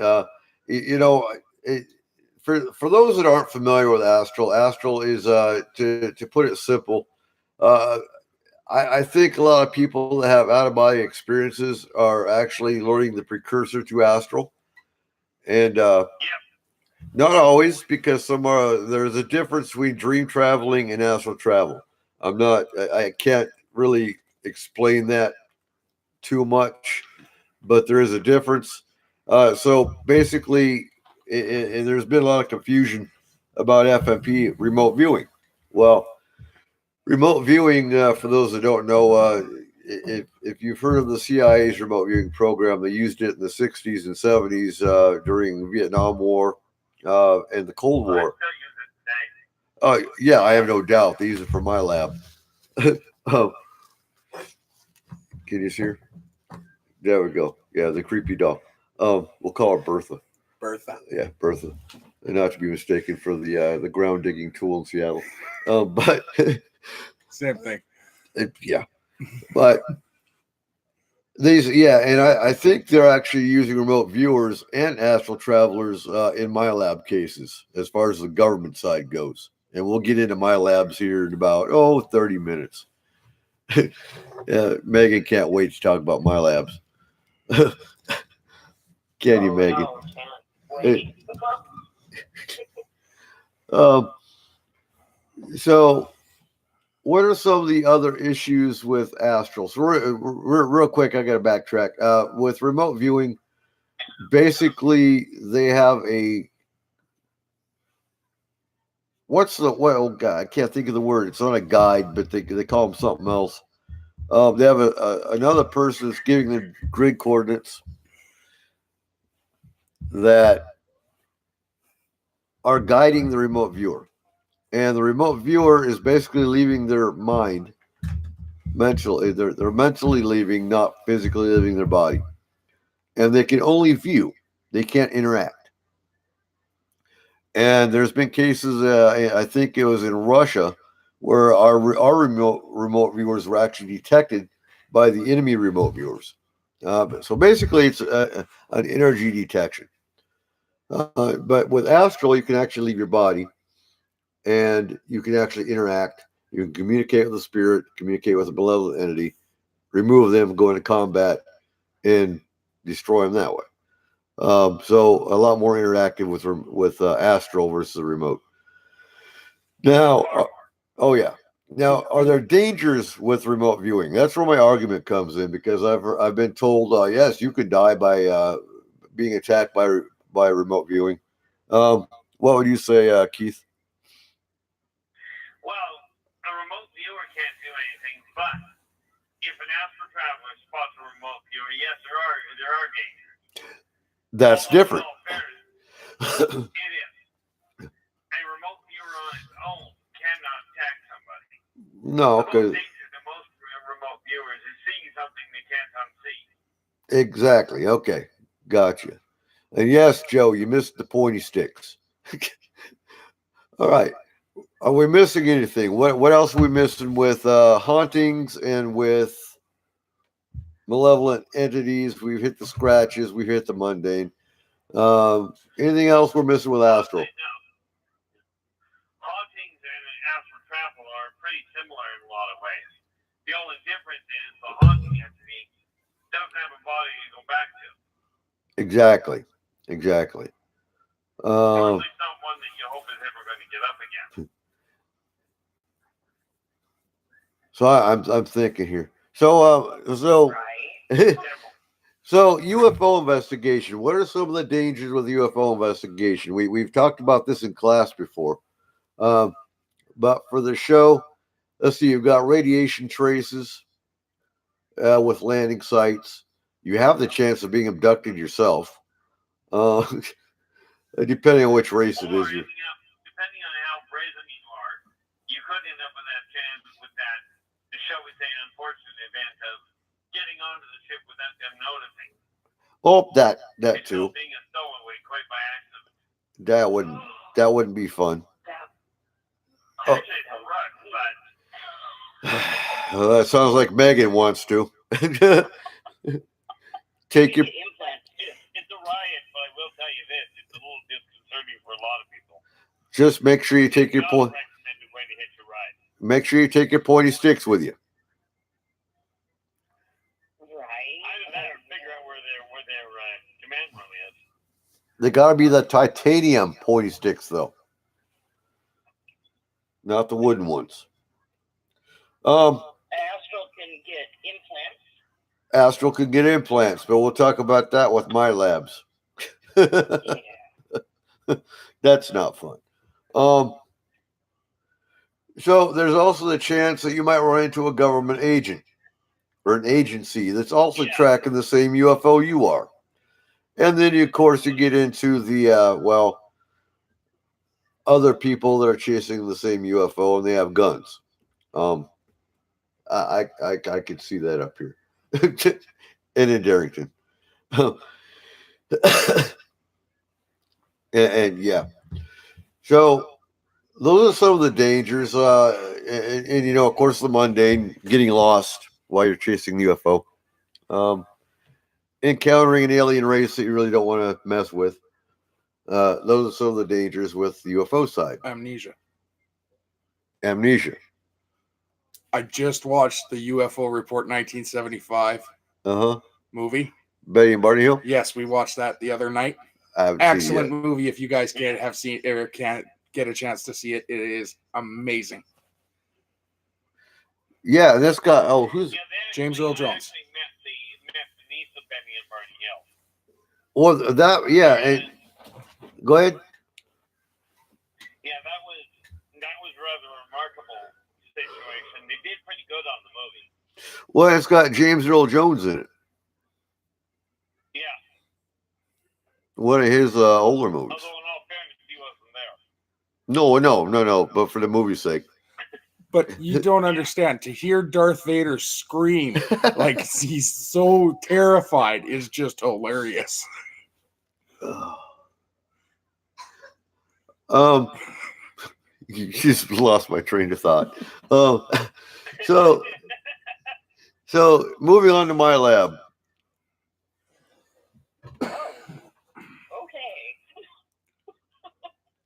I thought we were still on like danger.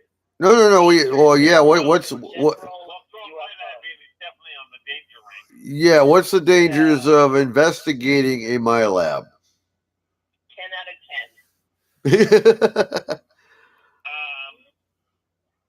Well, the simplest one is getting caught. Yes. And rest assured, they got more ways of catching people than most people. Well, yeah. They have the astral side, and they have the ground side, and they have aliens. Yes. In all fairness, some my labs do. Okay.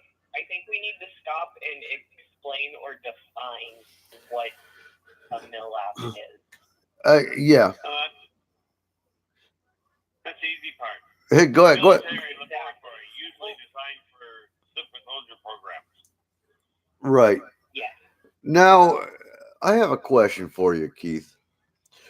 Were the MyLab were the MyLab program involved with the super soldiers as well? It actually is a dependency of the super soldier program. Okay. Yes. Okay. And there's a lot going on in Texas Yes. involving Oh, yeah. MyLabs. So go ahead and go into what you've been researching, Megan. Well, I did some brief researching and then had a brief experience, and I ran far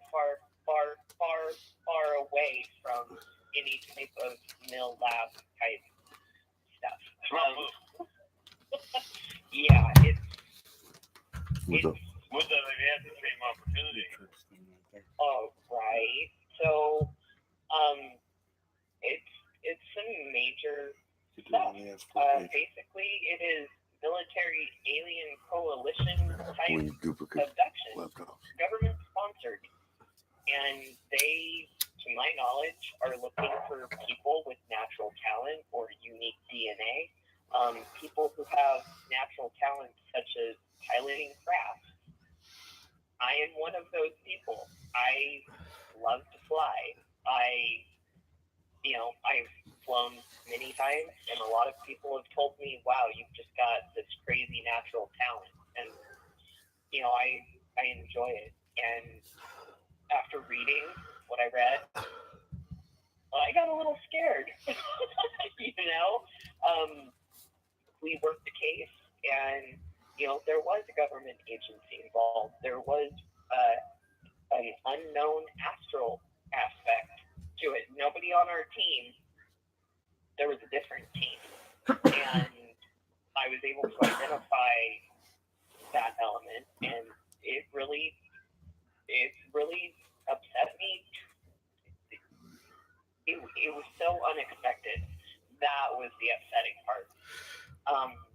To know that there was another astral element outside of our team for some guy in backwoods, country type thing. This guy just wanted to live his life and be left alone, and that wasn't happening. And the local sheriff was involved. So, No, the local sheriff was threatened and backed off. Yes, by the government agencies, which and that goes against the Constitution because they went against his own jurisdiction. Yes. So I see multiple government agencies coming into play with this aspect. Well, the silly part is they're arguing with each other over who's got control over it. Exactly. And you can guarantee throwing some alphabet soup out there. You got the NSA, you got the CIA, you got the DEA, or the DOE. Guarantee the Department of Energy is in on it. With also DOA. Right. Yeah, no, you've got. There's been mentions of DARPA, the FBI, NSA, and I've I've heard many cases, and they all have glaring similarities. These individuals that experience a MILAB, and I say MILAB because I have learned that it's military abduction or military-sponsored abduction. So I say MIL as in military. Yeah, But and you know, MI lab, my lab. but Usually because it refers to military laboratory. Exactly. but you know, and I think it angers me not so much as the atrocities they do to these the victims, but the fact that you know I was in the Army for 19 and a half years. You were in the Marines, and it gives our military a very bad name. You know, I'm Sure, it ain't just yours. no, but I'm proud of my military time, and I know Megan is too, and Dan is, and Sarah is, and you know we served in the military, and we've got our own military, our own soldiers. You know, working with aliens. That I guess that's my biggest anger factor right there. So I know the one I found regarding that cross current is more often, at least with the ones I dealt with, the aliens that were there were very unhappy with the government here because they were going completely against the agreements. So why were the aliens involved? Because they had actually gotten in touch with the human government in order to pass on healing techniques and communication methods. Only it was supposed to be designed, what the idea was help the military, help the people, not turn these people into weapons. Right. And that actually does make sense. So, which races are involved with my labs? We know the Greys are. I know the Cervosian are. Now, for any You understand? for any new listeners, real quick, who were the Cervosians? Those here 7.5 to 8.5 foot reptilian. They literally grow their own armor. Which, just because we've got a lot of new listeners, something to realize. When people talk about a reptilian, there are at least 7 different reptilian races I can think of off the top of my head. Now, which ones come? Like the Fae, it's not just one race. Now, which ones come from the planet Earth? That would be the Chitauri, which evolved they evolved in Africa, or more to the point, under Africa. That I'm aware of, they are the only reptilian race that actually has 4 fingers and a thumb. Okay, we have a. The rest of them seem to have 3. Real quick, we have a question, and I'll let you handle this, Megan. Nikki wants to know: can you talk more about government beings on the astral planes? Sure, and actually, Archie can probably jump in with me on this. So, yes, there was a human element that was an astral team. I could identify 3, possibly 4 members in addition to our actual team that was there. And you could tell it was a human element. And it just floored me because I was not expecting that. Out of everything, I went in there thinking alien. And then to feel human overwatch, and that's what I referred to it as. They had an overwatch. So when I was doing my write-up as a report type thing, to kind of purge the information and put it to paper, I referred to them as overwatch. And they were watching our clients, and it was so alarming because they were curious to see who we were, what our abilities were, and what exactly our purpose there was. So they were also trying to figure out if you were actually a threat to them. Yes. So, yes, what our abilities were was kind of observation. And that's the actual case that FMP actually stopped doing abduction cases till we could figure out a safer protocol, because safety is paramount with this team.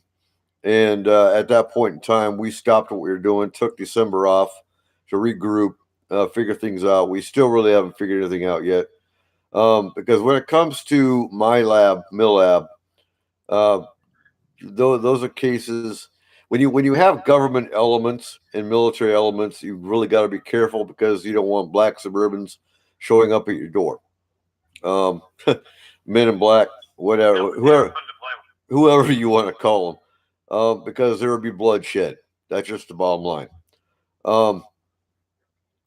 And you know, I think the government's gotten away from murder and more so in slander, whether it is implanting your laptop with child porn via cybersecurity, whether it's making it look like you're just crazy, using mind control on you, MK Ultra. They have other means they can do to affect you. I can look. I can tell you right now, UFO Hunters, the TV show, was Bill Burns was threatened, and they took him off the air without him even saying, "Okay." No, they threatened him. He was on Spaced Out Radio here a while back, talking to Dave Scott, and he told him flat out, they threatened me. They pulled my show. If you get too close to the truth, they will pull you. That's just, they can't pull a show like ours because, well, we're not bound by a network per se. We don't go by ratings. We don't go, but and Nikki says, tells her the government still has astral travel programming, and they always have, Nikki. Project Blue Book, the new TV show, Project Blue Book is still running. They never stopped it. They told the public they did, but Project Blue Book, no, they never stopped Blue Book. They might call it something different, but they're still investigating. They always have. And you look at the fact that our government gave, oh God, what's his name? Bigelow. It's documented. The government gave Bigelow $22 million for his UFO project. Is the government still involved? Highly. They never stopped. So when you have another team on Astral, it's real easy for them to track us. So what are the protocols we do with the team? The team comes to headquarters here. They go to site. They clear the site. They come back to headquarters. They go home. We're highly protected here at headquarters. We've had to do some revamping of our protective measures because of alien involvement, and that's done. But until we figure out safer protocols, we might take a case here and there. But Millab, that's a whole other ball of wax. So Trip wants to know. One of the things to remember with the MyLab is it's not just the controllers in the MyLab that might be out about looking. The actual I'll call them politely participants, also have a tendency of escaping to go and look and see what's going on. So Trip's got a question. And yes, Joe, we added more pointy sticks to headquarters. We have pointy sticks pointing out everywhere, and they're sharp. So Trip wants to know: are the reptilians connected to Black Mountain National Park in Queensland, Australia? Yeah. So They didn't build it, but do they use it? The answer is yes. is the Black Mountain, is that near Pine Gap by chance? Well, from their standpoint, it certainly is, but I don't know geographically speaking. Right. No, I'm not either. I know Pine Gap is kind of like the Australia's version of Area 51. Yeah, I know Red Rock is also rather active. Where's Red Rock? Right smack in the middle of Australia. Ayers Rock, Ayers, Ayres. Oh, I don't know. I've always called it Red Rock. Yeah, no, it's technically Ayers Rock. I hear with Red an A. Rum. Why? Red Rum. Oh, okay. Red Rum. Yeah, Sure. Red Rock, Ayers. I know what you're talking about.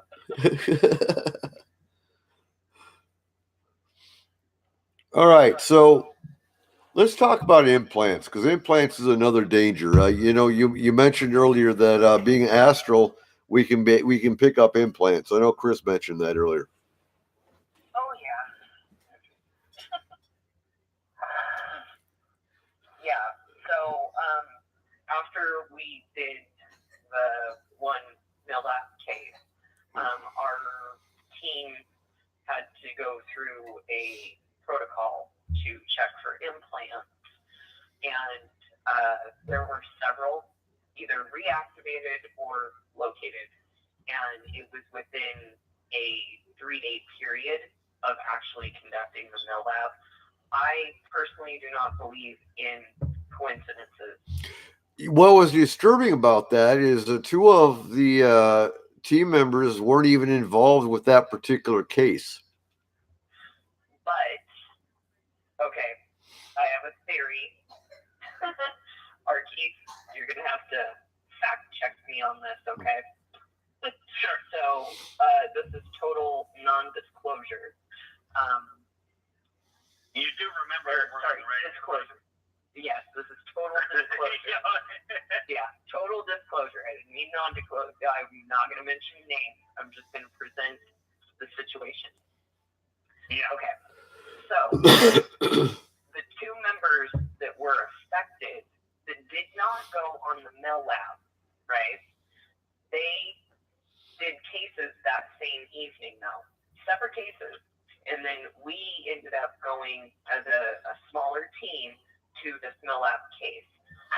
I believe that because of the involvement with the scope of everything, the government agency and aliens, basically they were able to detect our energy signatures and back feed through the line and end up at Eric Cooper's house at HQ. And so basically, they were able to detect us right then and there, and they identified the entire team.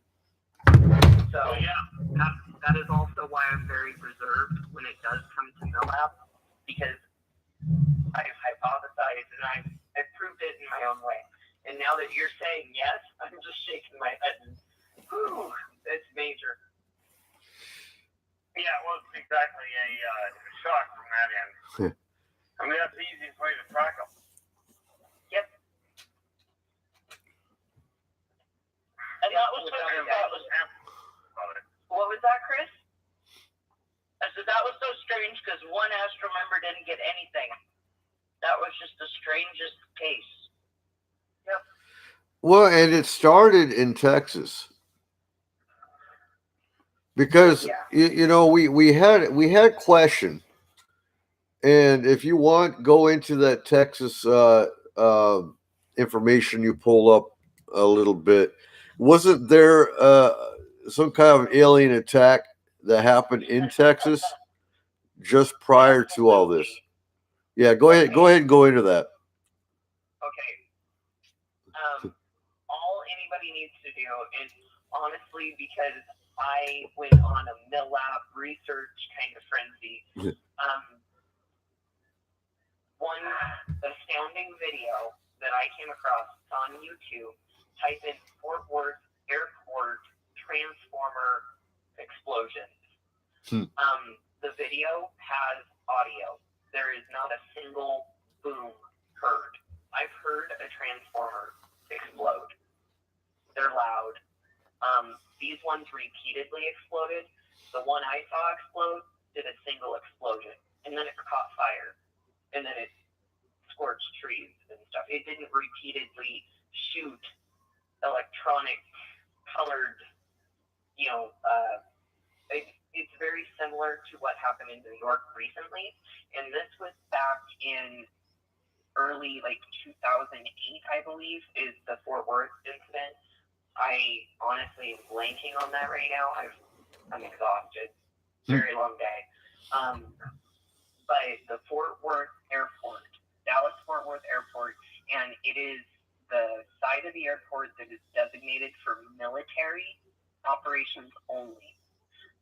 It is not the commercial side of the Dallas-Fort Worth, part. So anyway, these transformers kept repeatedly exploding for hours. There was not power outages reported. They said that it was just a chain reaction of transformers exploding at the airport. However, if you slow down the video speed, you can actually see bright orbs in the sky above, right before the transformer explodes. I look at that and say there was an actual craft or a drone type craft that was firing down at the Dallas-Fort Worth complex. So look up the video. It should be the first one that pops up. I could always backtrack and add a link into our chat. However, I don't have access to a computer right now, and I'm on my phone. So, but that video was very compelling, and I tweaked with the video with the speed, and I cranked the sound. There was no explosions heard, and then I looked into the actual incident. Again, there was not a single power outage reported in the area that night. What was the name of it again, Megan? Okay, it was Fort Worth Airport, Dallas-Fort Worth, but it's Fort Worth, and they also call it the attack on Fort Worth. And those videos kind of get chopped up and, conspiracies added to them verbatim. I like the original one. It's Dallas-Fort Worth transformer explosions, and it's a few years old. So, but the theory is that they obtained, I'm going to butcher this, Vienna technologies from Afghanistan, and those technologies were being held there at the complex, and off-worlders actually came. Let me get my notes. I have my notes somewhere. The off-worlders actually came to destroy those technologies. So, no, okay. Did you find the video yet, Chris? No, I'm like you. I'm just on my phone and the computer. Oh, Tripp's got it on. I was gonna say No, that's a news.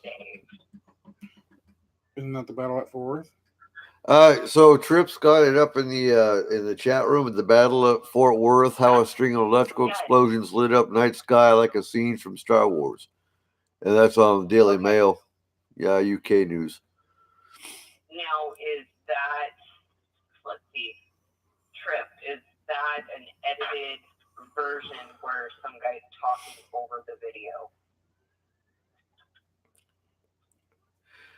So, and that's the funny thing. You said there weren't any. We all know if a transformer blows, you're going to have power outages. New York, those transformers that blew, nobody lost power. And I heard that straight from people in New York. And I don't know how the San Fran Trip was mentioning the San Francisco transformers that blew. I don't know if anybody lost power on that one, but if transformers are blowing and nobody's losing power, that's not normal. Just saying. Well, but it depends on what those transformers are honestly running. Like if there is something underneath there, like we don't honestly know in these cities what is actually underneath these buildings anymore. That's true. So it could be honestly normal within a city for transformers to blow, but no one to actually lose power. I know we lose power all the damn time, but yeah. Anyway, I know who to blame for that. So, Trump. Yeah. No. geez. Okay, so yes, it was the Mana technology, which is gyro-based propulsion system fueled by mercury. And they obtained that from Afghanistan, and that was what was being held at Fort Worth, Texas. So it also has, like it was like almost like the Nazis flying bell type craft. They had that there at the Fort Worth complex, and that is the whole reason behind why this happened at Fort Worth. And I did not write down the date, but that was in 2008. Yeah, I'm not going to argue what you've been told as far as the off-world is coming to destroy it. yeah, But I will tell you this: that goes way outside of their actual doctrine. okay. They don't destroy technology. They're certainly not going to give it, but at the same time, they don't destroy technology that mankind is building. Well, no, it wasn't us that we obtained an actual craft, and we weren't supposed to have it. And so they came to destroy the craft in the buildings that we were trying to separate out the craft. Yeah. It was probably technology. Them destroying the energy cells. No. It was us. We had a craft, and they said no. Kind of thing is what my understanding is. So you know what, on that, and that makes sense, because if it's got technology that we're gonna play with and damage the planet, they're gonna get involved. Yeah, and that would be exactly the reason for it. But I've got a question for you, Keith, because you look at CERN. How come they don't get involved when we're playing with dark matter at CERN, when it's causing earthquakes and it's causing all kinds of stuff going on? How come we don't have In order for mankind to actually properly develop the OT drive, they need to play with some of these things and work through them. And yes, there are going to be accidents, but they won't allow them to build enough to make it planetarily problematic. So if they get too close, are we going to all of a sudden hear on the news about CERN getting blown up? Yeah, but they'll chalk it up to an accident. Which in all likelihood it will be. Right. Yeah. I know. For years ago, they had a lab in, actually, from what I understand, in Toronto, Ontario, Canada. Here, they had a lab, half a building disappeared, like it was just vaporized. They chalked it up to a gas leak, but gas leaks don't vaporize buildings. Right. So Joe wants to know, were they red mercury propulsion systems? Yes. Okay. Yes. Okay. So Eric, I just sent you the link.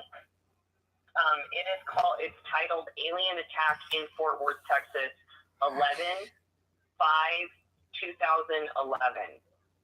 Okay. So November 5th, 2011. So, and it's posted. It talks about the Federal Space Agency and also RKA, which is not only our Keith's initials, but the Russian. I was reading that too. So, and then also, Eric, I sent you a picture where I indicated the two bright lights right before a explosion occurred, because once again, I slowed down the video, and then I was able to see an orb in the sky right before the explosion happened. So that's the curious part of the video I found most intriguing. And Tripp's in the chat, and he says those orbs are lens flares and transformer explosions. But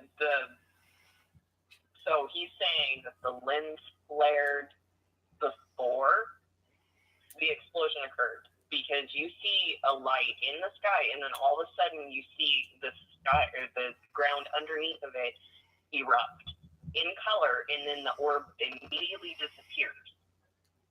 So I was able to watch it several times and not indicate lens flare because I saw the light in the sky before the ground color erupted. Okay. Curiosity there, Megan. To close the sound down, did you by any chance hear what sounded very much like a static discharge right before the explosion? I do not recall hearing a static discharge, but the whole video itself was kind of grainy, like a static graininess to it. Yeah, I'm referring to the sound, not the condition of the video. No, I did not hear like an actual like discharge, but I can happily re-listen to it now that I've dug up the video and I've shared it to, Coop himself. So it's right there at my fingertips. Okay, so let's see. So moving forward, we had the case in. Actually, I believe that case was right outside of Fort Hood, was it not? Were the tunnels underneath the building? It was. It was within 20 miles of Fort Worth. Right, and that was another potential MyLab case. So again, there's a lot of activity. We really don't know exactly which case was a threat to the team, which is why we just stopped doing all of them. Because we had two different MyLab cases within about a week of each other, weren't they? It was exactly a week. One came in on a Thursday. One came in on a Thursday, and then the next one came in like the next Friday morning or Friday afternoon type time frame. Right. And yeah, trips, crickets, and birds can be heard. Yeah, we're just thinking, Trip. Yeah, that's what happens when you start thinking. Thank you, Trip. So, and these are some of the dangers that we face doing this job. And if you can't come up with mitigations to risks, you just don't do them. We're volunteers. We do this for free. So when it comes to the safety of the team, yeah, no. And actually, Joe, I've herded cats before. It's hard, but with pointy sticks, one can do anything. Pointy sticks and a Bigfoot behind you. And a sheep. And a sheep. And a sheep. But, yeah. I shouldn't leave that alone. Yeah, I knew you were going to. I did. You better. That's my sheep. Yeah. That's your sheep? She's cute. You're gonna make me choke. So yeah, I like having YouTube live. That's kind of cool. I think we'll do that from now on. Not to mention it helps with conversion of shows. So what? We never did get. We got sidetracked. Shiny things kind of do that. Implants. What kind of implants do we face as a team? Megan? I'm pretty sure just alien ones. So. Well, fortunately, mankind hasn't figured out how to make the transdimensional or vibratory. So we cover these on the abduction shows all the time. So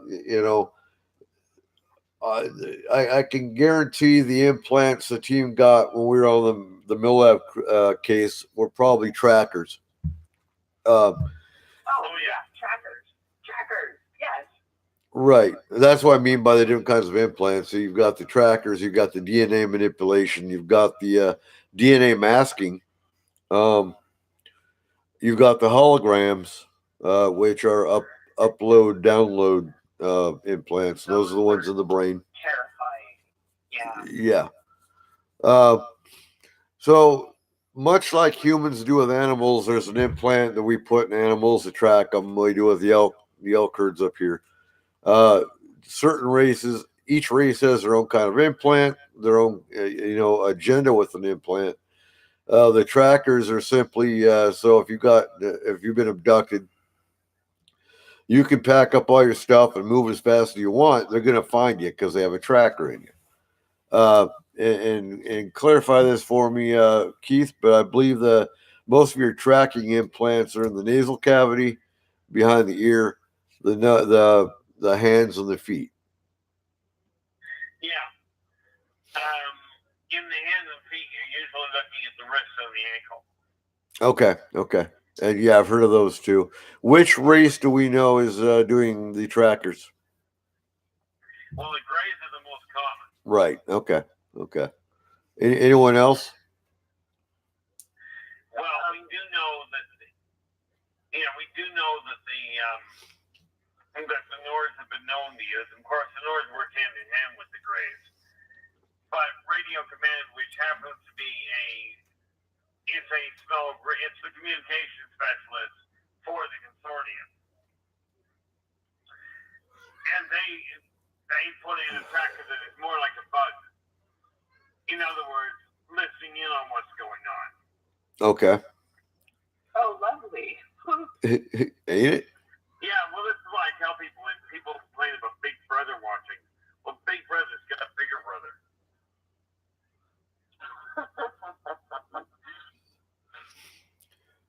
Okay, so the second type of implant, and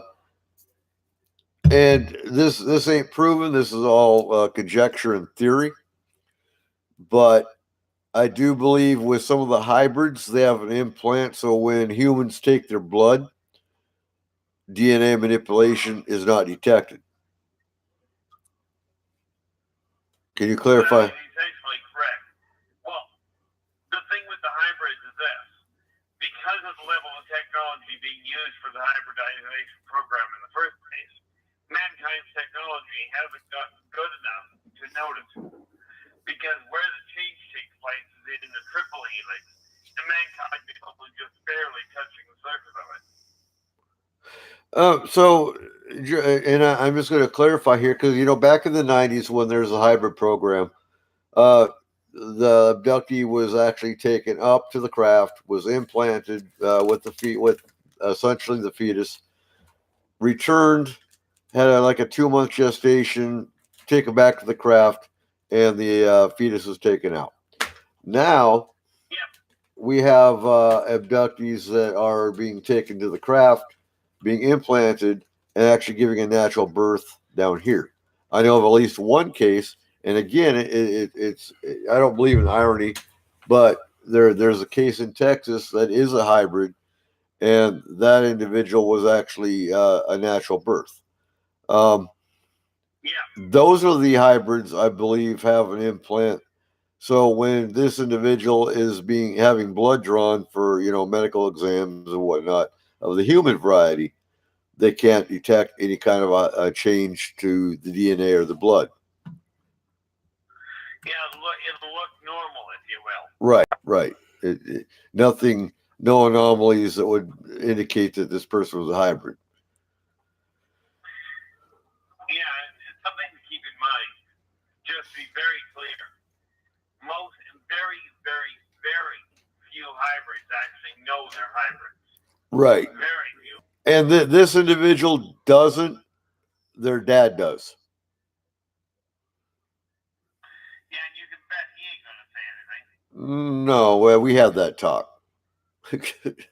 Has anyone on the team ever ran into one of the new human implants, like human-made trackers?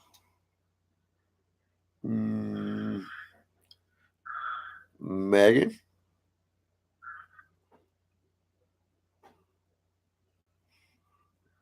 Megan. And we have dead silence. Yeah, I know. Megan, you still here? Sorry, I was talking and I was muted. Actually, sorry. Did the person you were talking to hear you? Well, the only person that responded bonded with myself, so I think we're good right now. There's a little two-way argument thing. So, Yeah. Oh man. so At has least I agreed. But okay. My only experience with a human-made implant was really interesting. It was not a tracking device, but I scanned somebody with their permission, and I was like, "Oh my goodness, you have something behind your right eye," and they were like, "Can you describe it?" And I was like, "It's really weird. It's like a circle with a dollar sign," and they were like, "Please don't touch it." It was a ocular. It was a retinal disc. It was surgically It was implanted. there for a reason. yeah. Yes, but I was able to look at it. But when I was astrally scanning them, I could see the shape of it, and I could describe it back to the client. However, I was like, it shouldn't be there. So, but I am new to astral, and the one thing that I have learned between human implants and alien implants is to listen, because most alien implants will actually have a sound. Like a vibration, correct? Yeah. Yeah. So, because this individual actually did have an alien implant, I had already heard the sound, so I was like, "You've got another one in your head." So I just needed to slow my roll and really look and have good communication with clients, because if I would have disabled that, She'd have been blind. right? And I'm like, I am so glad my client was right here on the phone with me. So yeah, and I'm sure the client's listening or will listen, and I apologize, but we had excellent communication. So I'm very thankful for that. Now, Nikki's in the chat room. She wants to know: do the implants hum or do they vibrate? It is a low vibrational sound, which has she ever been near an elephant, like at the zoo, and they do that low guttural sound that you can only feel? Yeah, it's a subsonic bass. Yeah, it's subsonic. So, I mean, in astral, at least for me, my senses are super heightened. So something that would feel like a vibration, I can easily pick up on, because, I mean, that's kind of what we're trained to do. So even though I was actually hearing a very low vibration. And Joe, and Joe's in the chat, and he says infrasound. Yes, thank you, Joe. You have saved the day. You saved my day. Yeah, infrasound. It is totally that.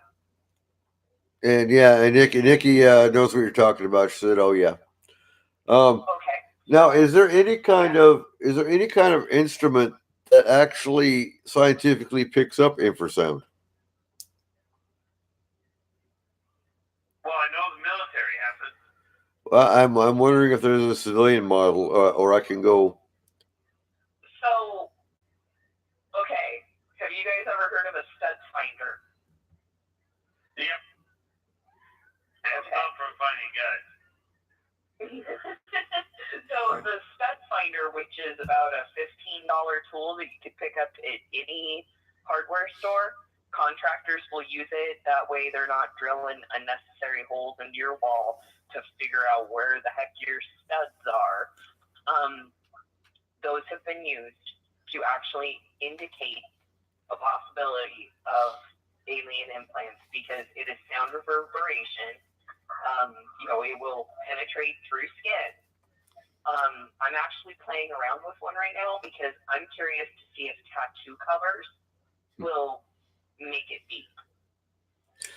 And okay. I don't know, but stud finders can be useful. Just FYI. Right. Okay. Because Michael Hall was here, Michael has actually used stud finders, so I'm passing on that knowledge from him, but I've taken it to the next level, and I'm really curious to see if different color tattoos, because ink has metal composition in it, right, to get the different color pigments. So if somebody who is heavily tattooed were to use a stud finder, there's certain colors. So that's my little side project, but they work. Right. Okay, so we're coming to the top of our second hour. We're on the downward stretch. So we're going to go ahead and take a break. And when we return, we will wrap up, however long it takes, but we will wrap up, talk about alien dangers and UFO investigation dangers. And then we'll move on to Bigfoot and cryptids. Okay, doke. You are listening to S-4 Okay. on Spreaker.com. Yeah, I gotta run off and go grab my coffee. Yeah, I'm about to do the same. Yeah. Ooh. Lady, how many tattoos you got? What? Oh yeah, that's way better. Huh? How many tattoos No, we're do you doing it have? on YouTube. Oh, Same hi. 3. Huh? Same 3. Not a lot of comments anymore. I think Yeah. Richard retracted Yeah, his. you know, Huh? Did you see what happened with Joe? What? the only color A bunch of his I comments don't just have is disappeared. blue. Oh, you can delete them. Oh, okay. Oh, I've got other colors. Yeah, no, like I've got every single color under the sun except for blue. Well, I think on YouTube Live is kind of wow. cool. I think we'll get more interaction once people start understanding we're actually live now. Because Yeah. blue Yeah. has certain We'll advertise it. chemical elements and metal to make it blue. Oh, you gotta bring it with you to our next meeting. We'll have our also blue on my one Our arm. little creepy doll mask up. I Okay. just ordered us each. Oh yeah, it's the Huh? light blue, right? Like that really pretty. Yes, it's like a medium dark baby blue. I just ordered it. Yeah, the horse. Yes, the horse. Yeah. Yeah. Okay. Yeah. Okay. No. Stud finder. But And, I mean, they won't be able Michael to and I hear had a you very YouTube. extensive conversation about stud finders, and I was like, really? And so, That's your plug-in. I've been playing around, but Dan, he's either Huh? he doesn't have color on him. Just come join in. All of his tattoos are shaded and everything. So I'm like, oh, okay. I mean, I've got You what? some pink, yellow. I've got green. I've got a lot of green. And Yeah, the pink is all black, and it doesn't ping for me. So I'm like, I'm trying to prove something, just in case. Yeah. That'd be really cool if it did. Right? No, it's really interesting. So, no, it's a little side project, and, that's the only thing I can think of that would be like a human-used device that could potentially, indicate some kind of implant. And the only thing is, I think it would be really hard to use on your nose. Mm-hmm. But everywhere else that we have seen implants would be really easy. Back in the neck, your shoulder blade area, even your wrist would be easy. Definitely your leg should be easy. Right. You back? And for females, a lot of times implants are over each ovary. So, All right, 44 seconds. Oh, wow. Yeah. So, I think a stud finder would be the easiest tool. Heck yeah. And it's affordable. I mean, Kayla's in chat. Yeah. I'll be back in a minute. I'm just gonna stick up here for a second. Okay. Yeah, I feel bad I was muted. I was talking to your whole You are face. listening What? You said hello. What? on Spreaker.com.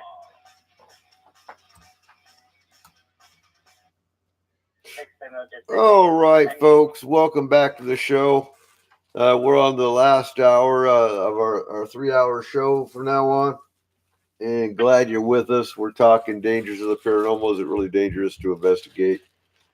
And we're going to wrap up our discussion about aliens and UFO investigation, and then we'll talk about Bigfoot and cryptids and mountain expedition and the dangers of that, and then we'll get into how do you protect yourself.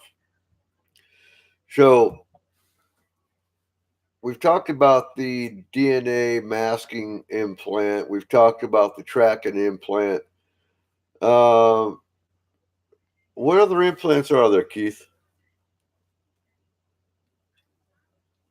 What other implants are there? Yeah, what other types? I know we got the hologram. We'll go to the hologram last. Yeah, the biggest one. You do have your bud type. You've got your send and receive. That's for communication with certain personnel. Okay. And of course, pardon? And what location would those implants be? Well, most often those are. Okay. Because yeah, we've actually had clients with behind the ear implants, so that makes sense. Oh, I can't show it to you obviously on the radio, but I do have a drawing of the tool they use for the one behind the ear. So when's your book with the? I know you've been working on the other books, but how far along are you on the alien race and the drawing and the craft book? Well, I've actually got a number of the craft. Now, understand, I am not what we call an artist. Okay, I'm really good with the stick man that fell down the stairs and landed on the carburetor. So that being said, I've already got, I think, a half a dozen. I've been a little bit on the slow side as far as drawing goes for the last 2 months. So what we need is a listener out there that's an artist to get a hold of you and start doing drawings for you. Yeah, that'd be kind of convenient. But to be specific, we need somebody that is very realistic. Right.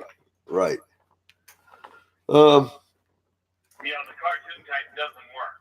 I mean, No. a lot of respect for cartoon artists, just not what we need. So the last main kind of implant is the hologram, and that is actually, I believe, right between the right and left hemisphere in the middle of the brain.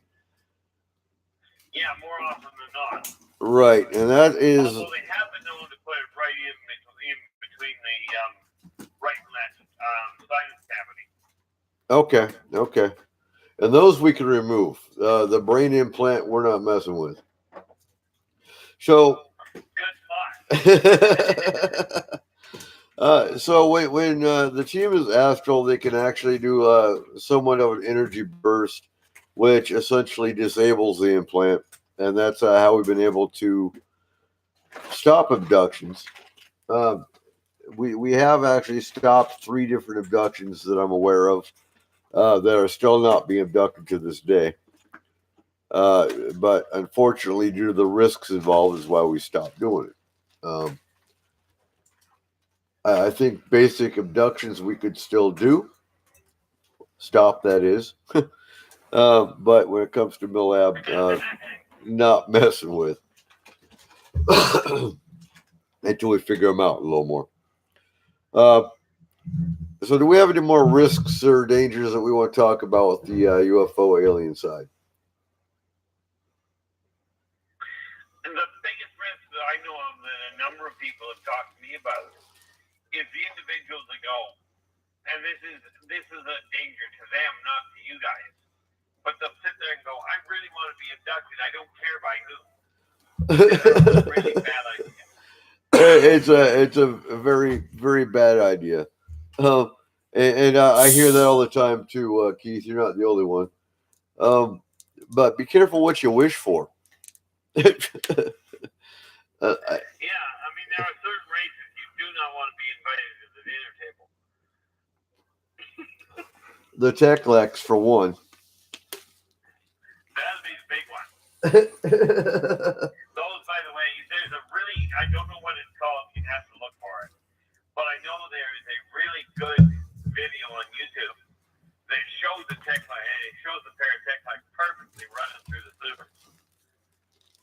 I think I've seen that one actually. And that is an absolutely brilliant video of them. And you know the sad part with YouTube especially is anyone can create a video and use CGI, and so you don't know what's real and what's not. That I think that's the if you find a video and you need clarification whether it's real or not, send it to us. Send me a link and I'll have Keith look at it, and we can validate whether it's an actual race or not. Well, to be clear, I can tell you whether it's real from the standpoint of does it look right? Right. Absolutely. Can I tell you from video standpoint? Not a prayer. No, and that's what I mean. And while we're on it, they came out with a new Predator movie, and I thought it was a joke. It was rather stupidly done. But let's talk about that race for a second, because you've told us before that the alien that's in the movie The Predator is an actual race, correct? That is actually an accurate rendition of it. Right. And which race is that? In all fairness, I've never been able to understand what the heck they're trying to say the name is. Okay. What's their purpose? Are they part of the consortium, or? They are. That's why I say that it's such a good movie, because it is very real. They are hunters. Okay. And they literally come. The reason they like hunting man is because man provides a rather surprising turn of events. They're a challenging race to catch. Unpredictable, in other words. Yeah. More of a challenge. I get. The other one, the other they come to hunt, they are not related as if they were not created by those ones. The acid base. But the acid is also real death. It doesn't have the Java.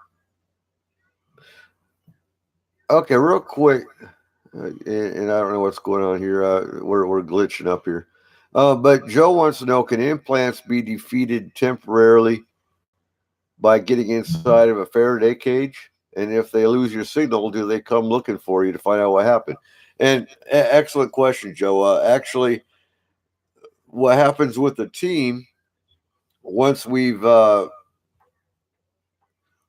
handled the implant, the aliens actually do come down to find out what's going on, and that's when we actually go to combat mode to address it.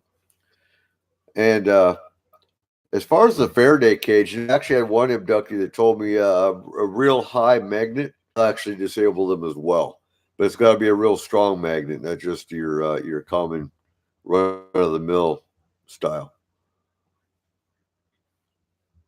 So for industrial quantum mechanics to make this work. Yeah, for me personally, what I'm doing in regards to an implant is like putting it in an egg of energy, which would be similar to a Faraday. And when I do that to isolate the implant astrally, yes, there is contact, because why does the signal get cut off? Right. I use the energy egg for two reasons. The first is to protect the client, because you don't want shatter of the implant and then the device is in multiple locations. But then the other reason is to shut off the signal, and so I can really it's to where I mimic my function of that signal. Right, and that makes total sense. And again, yeah, once you've cut off that signal is when they go, hey, what the heck's going on? And they come down and find out what's going on. Yes, there's 99% chance that they're going to come down and check it out. Yeah, and yeah. Good point. Joe said as soon as we start talking about the defeating implants, we'll start breaking up. Oh, interesting. Right. Well, you guys do realize that I'm the only audience listening. Right. We're just gonna glitch you out. Yeah. Good point. Good point, Archie. Should have figured it might as well. You know, and Kayla's got a good question in the chat. Do you think Jim and John Thomas, the brothers who wrote Predator, were abducted or hunted by the predators at one point? Not likely. They're still breathing. Well, yeah, and that's true. Where do you think they got their information from, though? The question I have: do you remember who the producer was? No, I don't. I think it would be the producer. This way, there are three.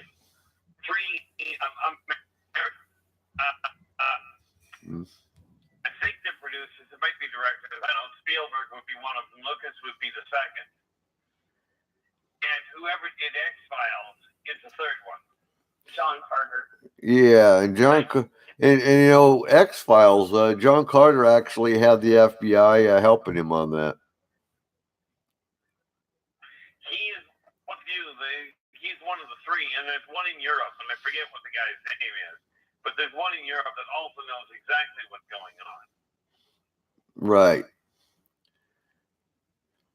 So, where does the predator race come from?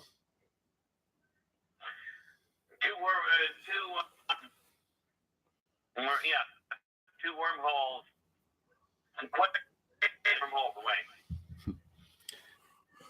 At least that's how they get here, just beyond the Alpha Centauri sector. Okay, that's what I was getting at. Wow, what galaxy? Oh, excuse me. What galaxy you're? Yeah, thank you. So yeah, what galaxy or star system did they come from? So moving along, Bigfoot. I think one of the biggest things with any kind of cryptid that you're dealing with is the fact that you watch TV shows like Mountain Monsters, you watch these shows Bigfoot, and you've got the guy with khaki shorts and a bottle of water. And I've always described it as this before, and that's a misnomer because of the fact that you don't see the paramedic and the survivalist and all that behind the scenes. So now you got every Tom, Dick, and Harry that wants to go out and go Bigfoot hunting, and so they're wearing khaki shorts and a bottle of water. Are you going to survive on that, Megan? No. You need to be well prepared. Exactly. You need to have at least a 4, if not a 48-hour pack along with your gear. Most people can't handle that kind of weight. But and Doretta says Bigfoot's her best friend, something Doretta would never say. But yeah. So some of the risks, I'd say honestly, the biggest risk with Bigfoot or any cryptid hunting is the survival aspect, because you're more prone, honestly, to die by the elements or injury than you are by the cryptids themselves, because the chance of you actually finding a cryptid is going to be slim. No, and that'd be my point. Now, if you do find one of the negative Bigfoot races, you're going to disappear unless you're well armed. And to be clear, the so-called negative Bigfoot race is probably a Laura. Which, look, if I've had legs, you got the temperament of a Canadian Wolverine. Now I've heard some, I heard one Native American source that said there are two kinds of Bigfoot. The positive, which everyone hears about, Harry and the Hendersons, think of that. And, the Guardian, the type that stays hidden in the woods that you won't see. Then there is a black Bigfoot that is known to have what many people call the hounds of hell with them. Have you ever heard of that race? Well, basically, they're still understand that they basically take the whole idea of protecting nature to a whole new level. They don't just try and chase people off; they try and eliminate them.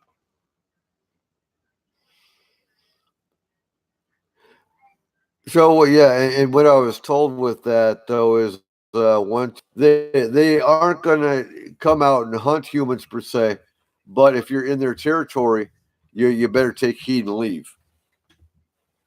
Yeah, they won't try to get outside their territory, as it were. Right, and not jumping the gun. We'll be talking about this next week as well, but I've heard reports around Devil's Tower up here in Concrete involving I guess with, for lack of a better term, like a hound of hell type creature. Not surprising. Have you heard that one, Megan? Not specifically, and being raised in the area, myself a Bigfoot encounter near Double Tower, but it's not a hellhound or devil hound type encounter. But I will join in with Archie and say I am not surprised. Yeah. I guess they're basically canine looking. They're very large. They're black. So Human asses look small. Yeah, they have red glowing eyes. But some people think they do not breathe fire. Say that again? I say, contrary to some people's beliefs, they do not. Yeah, right. Right. Thankfully.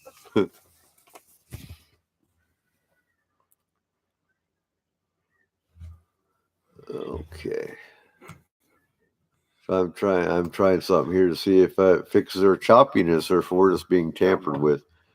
Huh? Right over my name where my name is.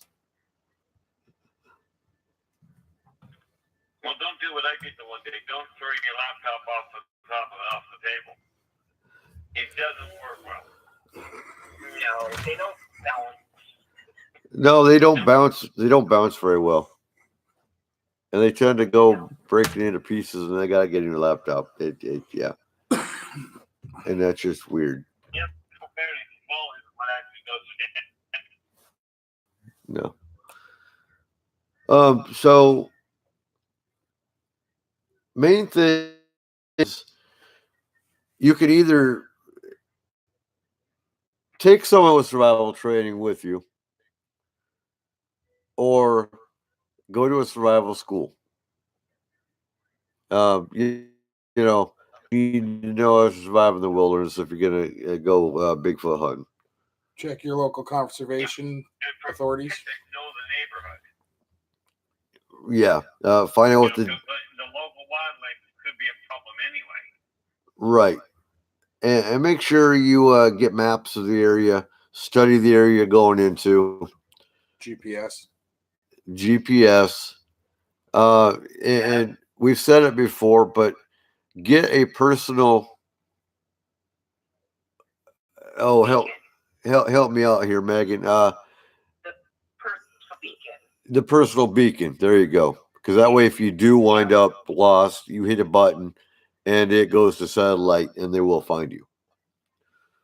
Garmin. They sell through Walmart. And you can order it offline. It is surprisingly affordable. We're not talking $500 anymore. I mean, they've made it like $99 or so, and that is all it is. Eternal SOS beacon. So if you're ever And it's probably the best investment you'll ever make when you need it. Well, 99 bucks to save life is not a bad price. Right. no. That begs the question: once again, what poor search and rescue is going to do if the guy hits the button and turns out he's a puppet?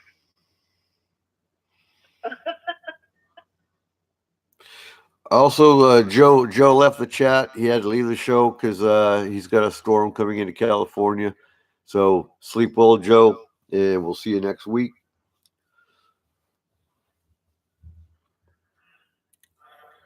And hopefully we'll have a show next. So, folks, we are expecting snow coming in tomorrow afternoon through Tuesday. So cross your fingers that we all power and no wind. And we were fortunate tonight in that we've got 7-8 inches of snow here at the headquarters. Megan's got power. Say again.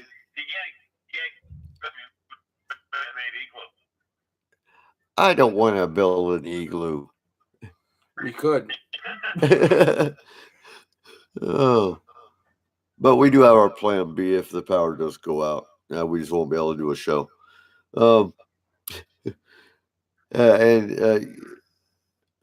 Let's see. What are some of the other dangers? We've done a pretty good wrap up of all the dangers of the paranormal tonight.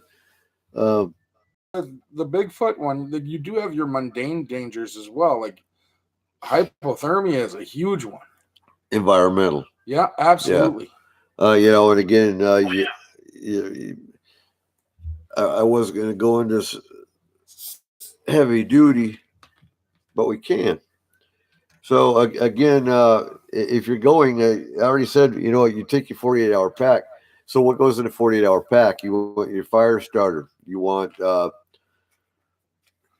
always want to dress in layers for one. I always, in my pack, I have many fire starters. I have finger saws, which again will cut branches, but they will also start fires because of the friction. Extra socks. Extra socks. Socks are important. Hats are important. Now you want to keep your head covered. You lose a lot of heat now through the top of your head and through your feet. You don't take care of your feet. Your feet won't take care of you. That's just the bottom line. I would say your biggest elements: hypothermia, frostbite, chilblain. Chilblain is and let's not forget the standard first aid kit. exactly. But in this case, you might want to have that extra thing called sling. Peace. Dorita says you got to have chocolate in there.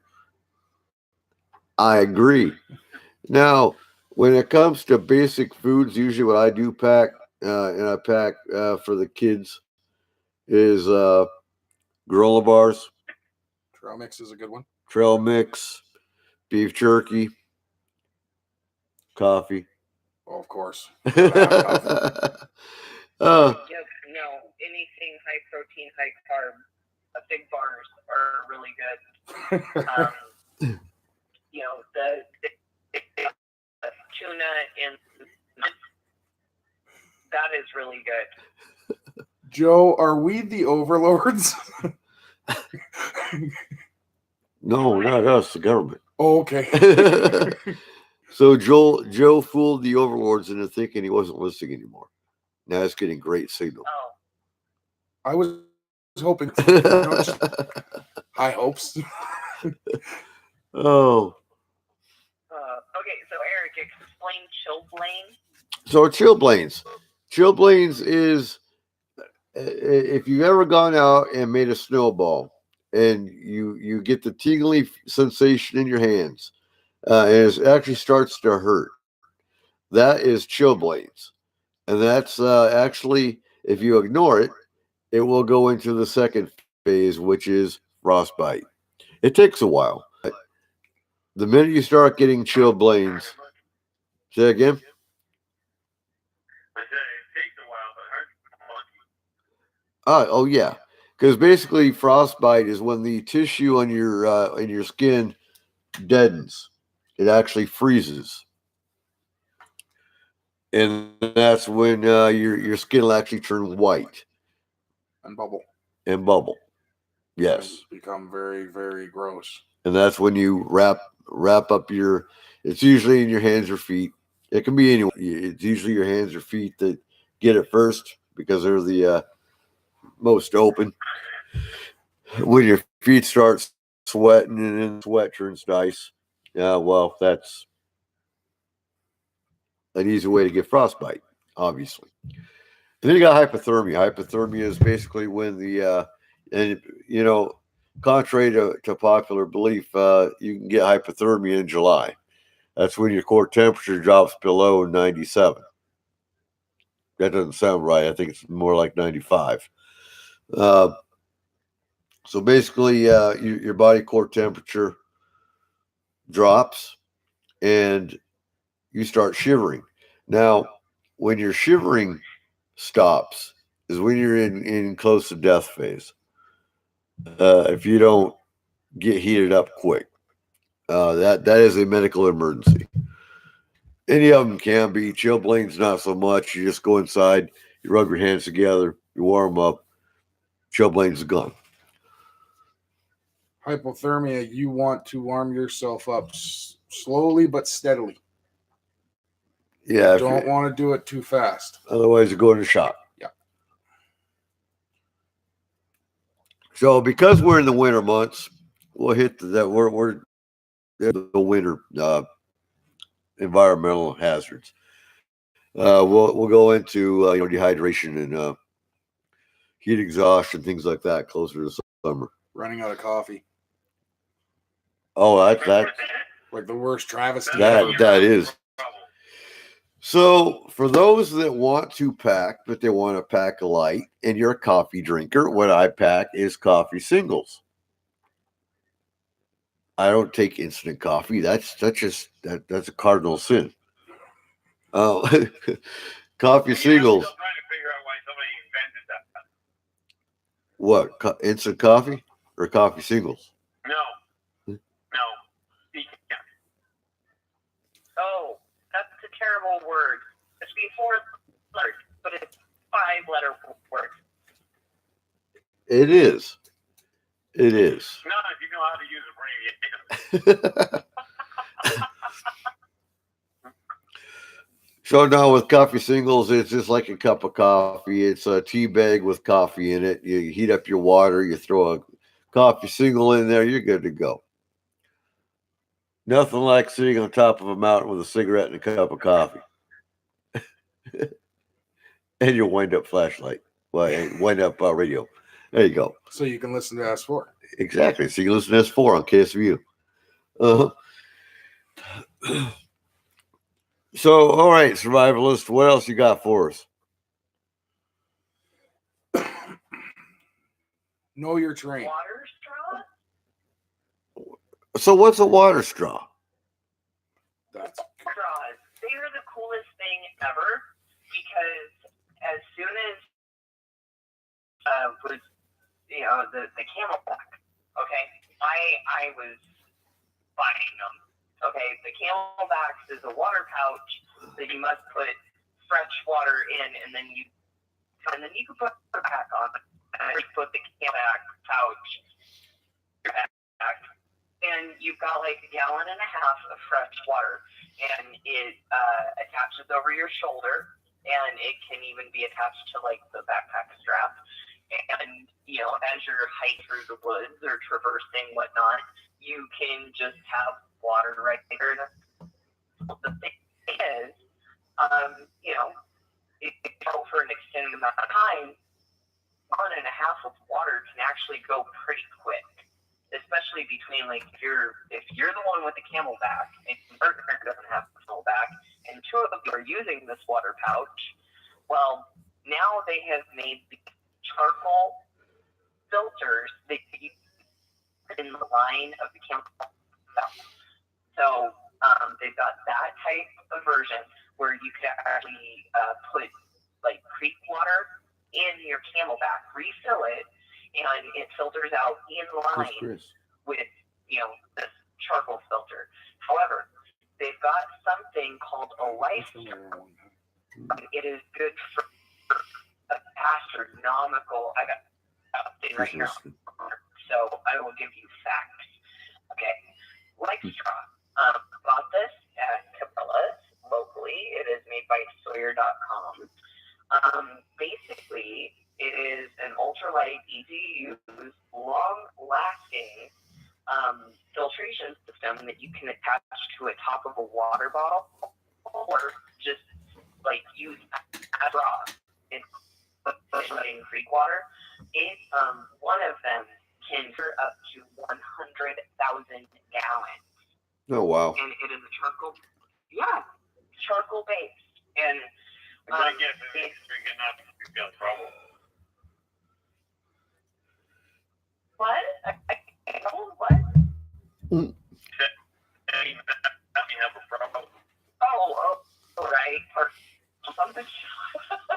Water retention issues. I've got 2 lumps. But in a situation where you will not have prolonged access to freshwater availability, I between Camelbacks, which I jumped on board with immediately, I'm now converting to life straws because it's so much easier to pack a couple bottles of water and then attach that thing to the top, and there you go, fresh water from any source as long as it's available. And here in the Pacific Northwest, we have an abundance of fresh running creeks. They might be contaminated. We don't have a flood kit with us. However, these life straws are a quick and affordable guarantee that you will have fresh water. And it is so important to stay hydrated in cold weather. Because if you're eating snow, your body is burning through so many more calories to, like basically melt the snow in your mouth and then digest that into water. And it lowers your body temperature. So instead of eating snow, that is like the worst thing to do in cold weather. Put it in a bottle or whatnot. There you go. You're melting it. You're purifying, and it is 90% free of contaminants and pathogens. Yeah, perfect. And we're down actually to the last 25 minutes of the show, and I would like to hit on paranormal protection as far as clearing, things you can do to clear your home and keep your home safe. So, Chris, you want to go into that a little bit?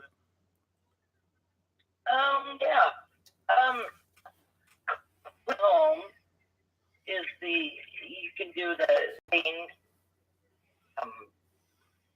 I was actually not even thinking of protection. I was listening to all you guys' information. I'm completely thrown. There was a lot of things, like you said, for protection for the client. Candles, very important when you sage the home to use salt, also sills, doors, sinks, open drink, anything open for the soft bolts. And I want to jump in real quick, though. I want to reiterate that you don't just run in and sage your home first thing. Sage is not a fix-it. You hear it all the time. You see it in groups. I've got a shadow. I've got a spirit. Sage. No. Sage does not remove. It can. Don't get me wrong. Weaker spirits, weaker entities, some sage will work. Sometimes it will work. But 9 out of 10 times, no. You don't run back. You don't run into your home and just sage because that's good. They're gonna leave for a minute and come. You've got to remove the situation. Yeah, yeah, they'll come back even worse. You've got to go in and remove the problem, find the root of the problem, and then you go in and say it creates a barrier. It changes the ions of the environment from negative to positive. That is a scientific fact. It's been proven. But what we Something else that I found worked really well. Cedar works very much like sage does. it does. Yes. It's It, harder to light. let's say what in cedar is a good protection as well as a good healing. It's used in both. Yeah. Okay, can I disagree for 1 second? Of course. It's all Before I learned to astral, I relied heavily on a white ceremonial sage that I ordered online from California. So Mhm. white ceremonial sage coupled with my home cedar. And my thing was, even though I had this beautiful candle, my main focus is to really center my intent. My intent meant everything. Sage was just a helper to facilitate what my goal was. I successfully cleared some bad out of the house with just and my intent. Oh, and that. So that was the kicker right there. Oh, that's the difference. It wasn't Thought the the cedar. well, really, I'm not disagreeing. right. That's the difference. Your intent is energy. It was your energy that did more than the sage did. Okay, well, there we go. That's a valid point. And you see it on TV all the time. You know the paranormal shows. I'll get back on them for a minute because the ones that actually do talk about sage, you watch them. They walk in and they sit there and they just kind of go about their business with the sage, and yep, that'll fix everything. No, it doesn't. That does not. It should, you know. Yeah, I've run across that. I've run across that with the like I sage. Well, that doesn't help. You have to get the like. You didn't drink. Lock the front door too. Say again.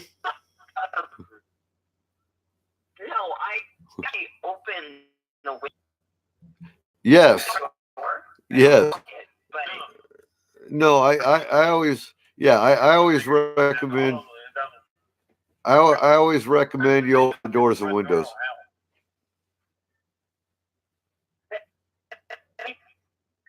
I said if they think it's safe, if they need it, then they can bolster check to stop a spirit by just locking the door. well, yeah.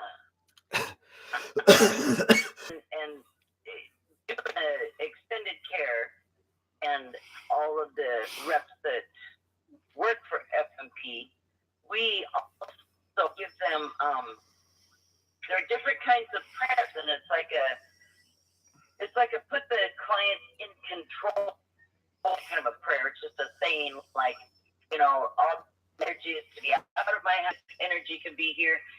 That also has some of their intent to take their own space. So there's different things that and none of this that I've said or any I've answered, Eric, are in depth. There's a lot more that we do as extended but cases we really have to get in depth. Cases we have to take multiple days to help the client get the exact and correct protection for them. And there's a lot of times with extended care, it's constantly It's Spreaker. make sure that is offered and instructed correctly. So I just barely touch on stuff tonight. Yeah, Does color of the candles matter? Yes. Yes, actually, there are lots of different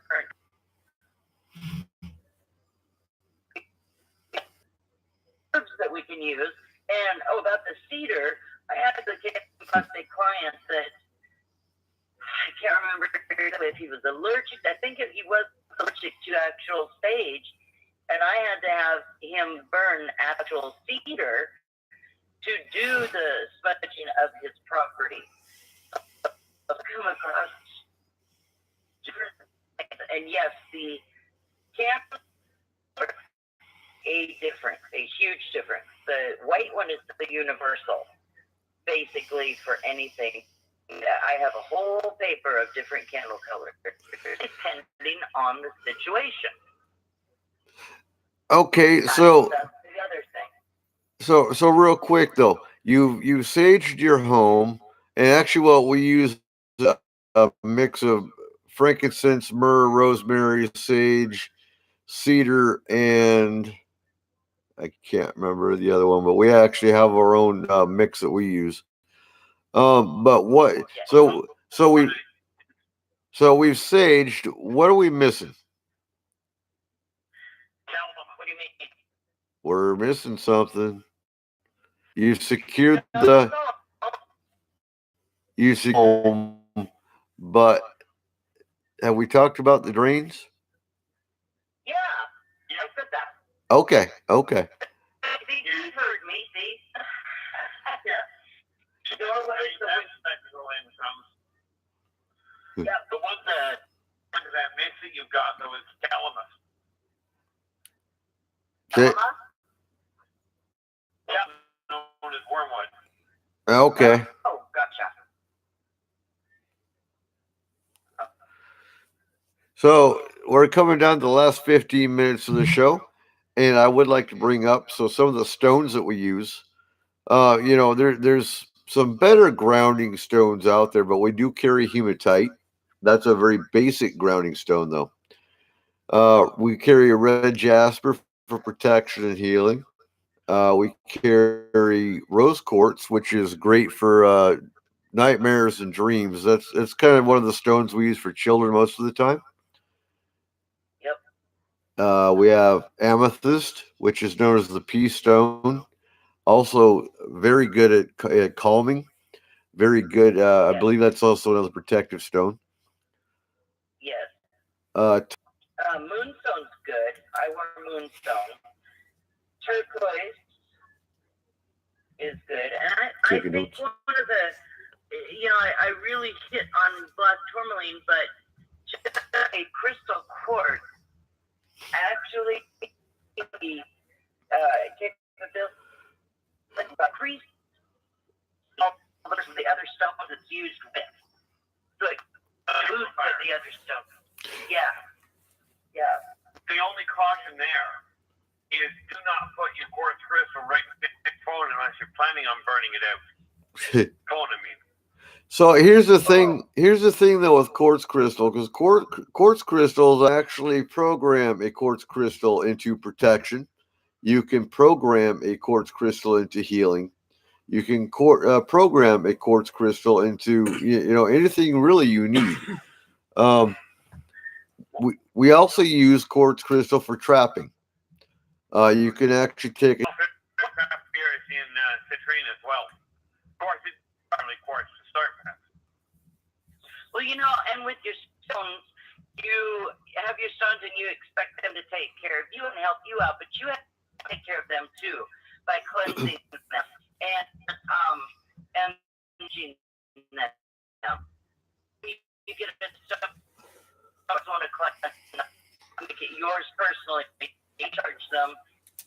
And tourmaline is one that I was just reading on. So energetic, such an energy focused stone that you have to cleanse that one more often to have it keep it up as a protection for you.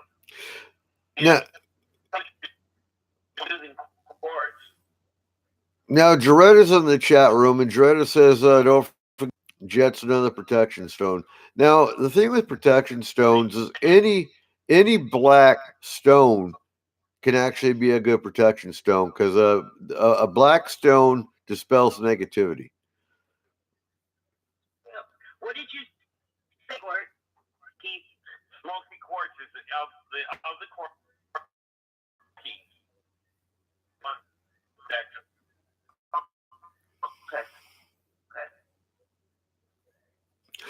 All right, folks. We are down to 10 minutes before the end of the show. So, Keith, I know we haven't done this in a while, but how can you, I know you've written a couple books. How can people find your books? You can either contact me, Ray, sometimes too, I'll put you in touch with me, but if you your voice instant at yahoo.ca, that's the easiest way to get a direct email to me. Or check out my YouTube channel at Keith Andrews. All right, excellent. And Cole, how can we find? I've got all the there. Okay, good. So they can order directly from you. Oh yeah. Outstanding. We've just started up in next month. I'll actually be in Ontario, Canada. Oh, you're doing the boot camp on reclaiming power over your own life. yeah. You're doing the speaking that the book tour now too. That's right. Pretty quick too. Good. And of course, you'll be at Paracon come September. I will so. All right, Cole. How can we find Statement of Sound DJ services? You can reach us on Facebook at www.facebook.com/SOSDJPro, or you can give me a call at 360-999-2830. Outstanding. And of course, you can find Forest Moon Paranormal anytime if you want to join the team, especially for our locals. We always need boots on ground. Just go on Facebook, look for Forest Moon Paranormal, jump into the group. We also have our website for S4 Radio, www.s-4radio.com, where soon we will have our store up and running, hopefully. So I'm going to go ahead and wrap up the show. Any last words real quick? Just want to say thanks to all the listeners dropping in and joining us. Indeed. Pineapple. Purple crins. All right. So I want to thank our crew tonight: Colway Gleitner, FMP Culture Lore Research Specialist, donor of Statement of Sound DJ, Chris Dodge, FMP Extended Care Team Leader, Megan Gehring, FMP Astral Team and Security, R. Keith Andrews, our FMP Alien Race Specialist. And as always, you can catch S4 on Night Dreams Talk Radio every Saturday at 11 p.m. to 2 a.m. and KSV 90.1 FM Saturday from 10 to 12. Next week, February 16th, we'll be talking about eastern Snohomish and Skagit counties. Talk about all the hot spots and UFO sightings, Bigfoot reports, cryptids, anything of the strange and unusual happens up here. So I just want to say thank you to everyone listening. Y'all have a good night. Have a safe week.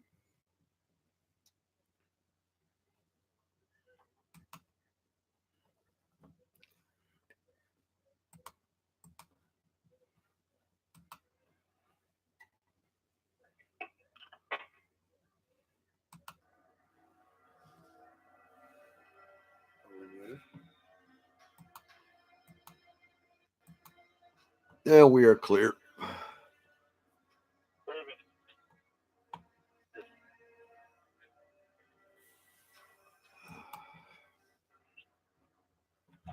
We are clear.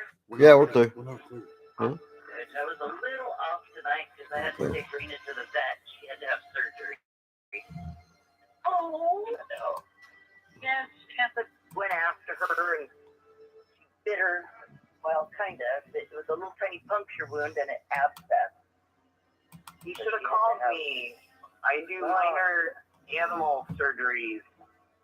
Well, now they got this Wave. gray. They got 2 holes, and they're not small holes. They're like bigger than pencil eraser holes, and they got this looks like a shoelace kind of thing in it, and it's really gross. Like